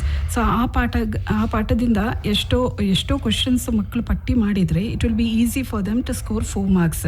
ಅಲ್ಲಿ ಕ್ಲಾಸಿಫಿಕೇಶನ್ ಆಫ್ ಲ್ಯಾಂಡ್ ಯೂಸ್ ಇದೆ, ಆಮೇಲೆ ಇಂಪಾರ್ಟೆನ್ಸ್ ಆಫ್ ಅಗ್ರಿಕಲ್ಚರ್, ವ್ಯವಸಾಯದ ಪ್ರಾಮುಖ್ಯತೆ, ಕೃಷಿಯ ವಿಧಗಳು, you have types of farming, then geographical condition, ಭತ್ತ, ಗೋಧಿ, ಅದು ಕೇಳ್ಬೋದು. ಪ್ಲಸ್ ತೋಟಗಾರಿಕೆ ಆ್ಯಂಡ್ ಹಾರ್ಟಿಕಲ್ಚರ್ ಆ್ಯಂಡ್ ಫ್ಲೋರಿಕಲ್ಚರ್, ಇದೆಲ್ಲ ಕಾನ್ಸಂಟ್ರೇಟ್ ಮಾಡಿದರೆ ಒಂದು 4 ಮಾರ್ಕ್ ಕ್ವೆಶ್ಚನ್ ಅಲ್ಲಿಂದ ಮಕ್ಕಳಿಗೆ ಈಸಿಯಾಗಿ ಸಿಗ್ಬೋದು. ಸೊ ಜಾಗ್ರಫಿ ಆ ಒಂದು ಲೆಸನ್ ಅವರು 4 ಮಾರ್ಕ್ಸ್ಗೆ ನೋಡಬೇಕು. 3 ಮಾರ್ಕ್ಸ್ಗೆ ಜಾಗ್ರಫಿಯಲ್ಲಿ 2 ಕ್ವೆಶ್ಚನ್ಸ್ ಇರುತ್ತೆ ಪಬ್ಲಿಕ್ ಎಕ್ಸಾಮ್ಗೆ. ಸೊ ಇಂಪಾರ್ಟೆಂಟ್ ಚಾಪ್ಟರ್ಸ್ ಅಲ್ಲಿ ಇರೋದು ಟ್ರಾನ್ಸ್ಪೋರ್ಟ್ ಆ್ಯಂಡ್ ಕಮ್ಯುನಿಕೇಷನ್, ಭಾರತದ ಸಾರಿಗೆ ಮತ್ತು ಸಂಪರ್ಕ. ಇಂಡಸ್ಟ್ರೀಸ್ ಚಾಪ್ಟರಿಂದ 3 ಮಾರ್ಕ್ ಕ್ವೆಶ್ಚನ್ಸ್ ಬರ್ಬೋದು, ಭಾರತದ ಕೈಗಾರಿಕೆಗಳು. ಆಮೇಲೆ ನ್ಯಾಚುರಲ್ ಡಿಸಾಸ್ಟರ್, ಭಾರತದ ನೈಸರ್ಗಿಕ ವಿಪತ್ತುಗಳು, ಆ ಚಾಪ್ಟರಿಂದನೂ 3 ಮಾರ್ಕ್ ಕ್ವೆಶ್ಚನ್ಸ್ ನಾವು ಎಕ್ಸ್ಪೆಕ್ಟ್ ಮಾಡ್ತಾ ಇದ್ದೀವಿ. ಅಲ್ಲಿ ಎಲ್ಲಿ 5-6 ಪಾಯಿಂಟ್ಸ್ ಇದೆ ಮಕ್ಕಳದು, ಆ ಕ್ವೆಶ್ಚನ್ಸ್ ರೆಡಿ ಆದರೆ ಈಸಿಯಾಗಿ 3 ಮಾರ್ಕ್ಸ್ದು 2 ಕ್ವೆಶ್ಚನ್ಸ್ ಜಾಗ್ರಫಿಯಿಂದ ಏನು ಬರುತ್ತೆ ಅವರು ಸ್ಕೋರ್ ಮಾಡ್ಬೋದು. ದೆನ್ ಎಕನಾಮಿಕ್ಸಲ್ಲಿ 4 ಮಾರ್ಕ್ ಕ್ವೆಶ್ಚನ್ಸ್ ಇರಲ್ಲ, ಬಿಸ್ನೆಸ್ ಸ್ಟಡೀಸಿಂದನೂ 4 ಮಾರ್ಕ್ ಕ್ವೆಶ್ಚನ್ಸ್ ಬರಲ್ಲ. ಸೊ 1, 2, 3 ಮಾರ್ಕ್ಸ್ಗೆ ಎಕನಾಮಿಕ್ಸ್, ಅರ್ಥಶಾಸ್ತ್ರ ಮತ್ತು ವ್ಯವಹಾರ ಅಧ್ಯಯನ, ಬಿಸ್ನೆಸ್ ಸ್ಟಡೀಸಿಂದ ಮಕ್ಕಳು ಕ್ವೆಶ್ಚನ್ಸ್ ಎಕ್ಸ್ಪೆಕ್ಟ್ ಮಾಡ್ಬೋದು. ಅಲ್ಲಿ ಎಕನಾಮಿಕ್ಸಲ್ಲಿ 2 ಪಾಠ ಇದೆ, ಡೆವಲಪ್ಮೆಂಟ್, ರೂರಲ್ ಡೆವಲಪ್ಮೆಂಟ್, ಅಭಿವೃದ್ಧಿ ಮತ್ತು ಗ್ರಾಮೀಣ ಅಭಿವೃದ್ಧಿ. ಇದರಲ್ಲಿನೂ 3 ಮಾರ್ಕ್ ಕ್ವೆಶ್ಚನ್ಸ್ ಮಕ್ಕಳು ಎಕ್ಸ್ಪೆಕ್ಟ್ ಮಾಡ್ಬೋದು. ಅಂಡರ್ ಡೆವಲಪ್ಮೆಂಟ್ ಬಗ್ಗೆ ಕೇಳ್ಬೋದು, ಡೆವಲಪ್ಮೆಂಟ್, ಪ್ರಾಸೆಸ್ ಆಫ್ ಡೆವಲಪ್ಮೆಂಟ್ ಕೇಳ್ಬೋದು. Then per capita income, national income, ತಲಾ ವರಮಾನ, ರಾಷ್ಟ್ರೀಯ ವರಮಾನ ಬಗ್ಗೆ ಕೇಳ್ಬೋದು. ದೆನ್ HDI, ಮಾನವ ಅಭಿವೃದ್ಧಿ ಸೂಚಿಗಳು, ಅದ್ರ ಬಗ್ಗೆ ಕೇಳ್ಬೋದು. ದೆನ್ ಸೆಲ್ಫ್ ಹೆಲ್ಪ್ ಗ್ರೂಪ್ಸ್, ಇಷ್ಟು ಟಾಪಿಕ್ಸ್ ಡೆವಲಪ್ಮೆಂಟ್ ಚಾಪ್ಟ್ರಲ್ಲಿ ನೋಡ್ಕೋಬೇಕು. ರೂರಲ್ ಡೆವಲಪ್ಮೆಂಟಲ್ಲಿ ಗ್ರಾಮೀಣ ಅಭಿವೃದ್ಧಿ ಅರ್ಥ, ಮೀನಿಂಗ್ ಆಫ್ ರೂರಲ್ ಡೆವಲಪ್ಮೆಂಟ್, ಮಹತ್ವ ಕೇಳ್ಬೋದು, ಇಂಪಾರ್ಟೆನ್ಸ್ ಕೇಳ್ಬೋದು. ದೆನ್ ವಿಕೇಂದ್ರೀಕರಣ, ಡಿಸೆಂಟ್ರಲೈಸೇಷನ್ ಕಾನ್ಸೆಪ್ಟ್ ಎಷ್ಟೋ ಕ್ವಶನ್ ಪೇಪರ್ಸಲ್ಲಿ ಇದೆ, ಮಕ್ಕಳು ನೋಡ್ಕೋಬೇಕು ಅದು. ದೆನ್ ಲಕ್ಷಣಗಳು ಕೇಳ್ಬೋದು, ಪಂಚಾಯತ್ ರಾಜ್, ಅದು key features. Then role of panchayat raj, ಅದು ತುಂಬ important. Very important question, panchayat raj ಪಾತ್ರ. Plus woman self help group, ಮಹಿಳಾ ಸ್ವಸಹಾಯ ಗ್ರೂಪ್, ಅದದು ಪಾತ್ರ ಕೇಳ್ಬೋದು. ಇದು ಇಂಪಾರ್ಟೆಂಟ್ ಕ್ವೆಶ್ಚನ್ಸ್ ರೂರಲ್ ಡೆವಲಪ್ಮೆಂಟಲ್ಲಿ. ಬಿಸ್ನೆಸ್ ಸ್ಟಡೀಸಲ್ಲಿ 2 ಪಾಠ ಇರೋದು ಈ ವರ್ಷ ಪಬ್ಲಿಕ್ ಎಕ್ಸಾಮ್ಗೆ, banking transaction, consumer education. 7 marks totally ಇದೆ ಈ 2 ಪಾಠದಿಂದ. ಸೊ ಅಗೇನ್ ಎಲ್ಲಿ 5-6 ಪಾಯಿಂಟ್ಸ್ ಇದೆ, ಪ್ಲಸ್ 1 and 2 ಎಲ್ಲಿ multiple choice, plus 2 mark questions, maximum topics, concepts cover ಮಾಡಿದರೆ ಅವ್ರಿಗೆ ಸಿಗುತ್ತೆ. ನಾವು ಬ್ಯಾಂಕಿಂಗ್ ಟ್ರಾನ್ಸಾಕ್ಷನಲ್ಲಿ ಕ್ಯಾರೆಕ್ಟರಿಸ್ಟಿಕ್ಸ್ ಆಫ್ ಬ್ಯಾಂಕ್ ಇದೆ, then functions of bank, plus you have a relationship between bankers. Consumer ಎಜುಕೇಷನಲ್ಲಿ world consumer day, objectives of consumer protection act, ಈ concepts ಎಲ್ಲ ನೋಡಿದರೆ ಈಸಿಯಾಗಿ ಬಿಸ್ನೆಸ್ ಸ್ಟಡೀಸಲ್ಲಿ 7, ಎಕನಾಮಿಕ್ಸಲ್ಲಿ 7 ಮಾರ್ಕ್ಸ್ ಕವರ್ ಮಾಡ್ಬೋದು ಮಕ್ಕಳು. ಓಕೆ, ಧನ್ಯವಾದಗಳು. ಸಮಯ ಆಗ್ತಾ ಇದೆ. ಯಾಕೆ ಅಂತ ಹೇಳಿದ್ರೆ ಭಾಳ ವಾಸ್ಟ್ ಸಬ್ಜೆಕ್ಟ್ ಇದು. ಈ 1 ಗಂಟೆಯಲ್ಲಿ ನಾವು ತುಂಬ ಹೇಳಿದ್ದೀವಿ, ನಾವು ಸಾಕಷ್ಟು ವಿಚಾರಗಳನ್ನು ವಿದ್ಯಾರ್ಥಿಗಳಿಗೆ ತಲುಪಿಸಿದ್ದೇವೆ ಅಂತ ಅಂದ್ಕೊಳ್ತೇವೆ. ಈ ಕಾರ್ಯಕ್ರಮದಲ್ಲಿ ಮಾಹಿತಿಯನ್ನು ನೀಡಿದಂತಹ ಹಾಸನ ತಾಲೂಕು ದೇವಿಹಳ್ಳಿಯ ಸರ್ಕಾರಿ ಪ್ರೌಢಶಾಲೆಯ ಸಹ ಶಿಕ್ಷಕರಾಗಿರುವ ಸಿ ಅನಂತರಾಜು ಅವರಿಗೆ ಧನ್ಯವಾದಗಳು. ಹಾಗೆ ಹಾಸನದ KR ಪುರಂನಲ್ಲಿರುವ CKS ಹೈಸ್ಕೂಲ್ನ ಸಹ ಶಿಕ್ಷಕರಾಗಿರುವ ಎಸ್ ರೇಖಾ ನಾಯರ್ ಅವರಿಗೂ ಸಹ ಧನ್ಯವಾದಗಳು. ಇದಾಗಿತ್ತು ಇಂದಿನ SSLC ವಿದ್ಯಾರ್ಥಿಗಳಿಗೆ ಪರೀಕ್ಷಾ ಸಿದ್ಧತೆ ಕುರಿತ ನೇರ ಸಂವಾದ. ಇದು ಆಕಾಶವಾಣಿ ಹಾಸನ ಕೇಂದ್ರದ ಕೊಡುಗೆ.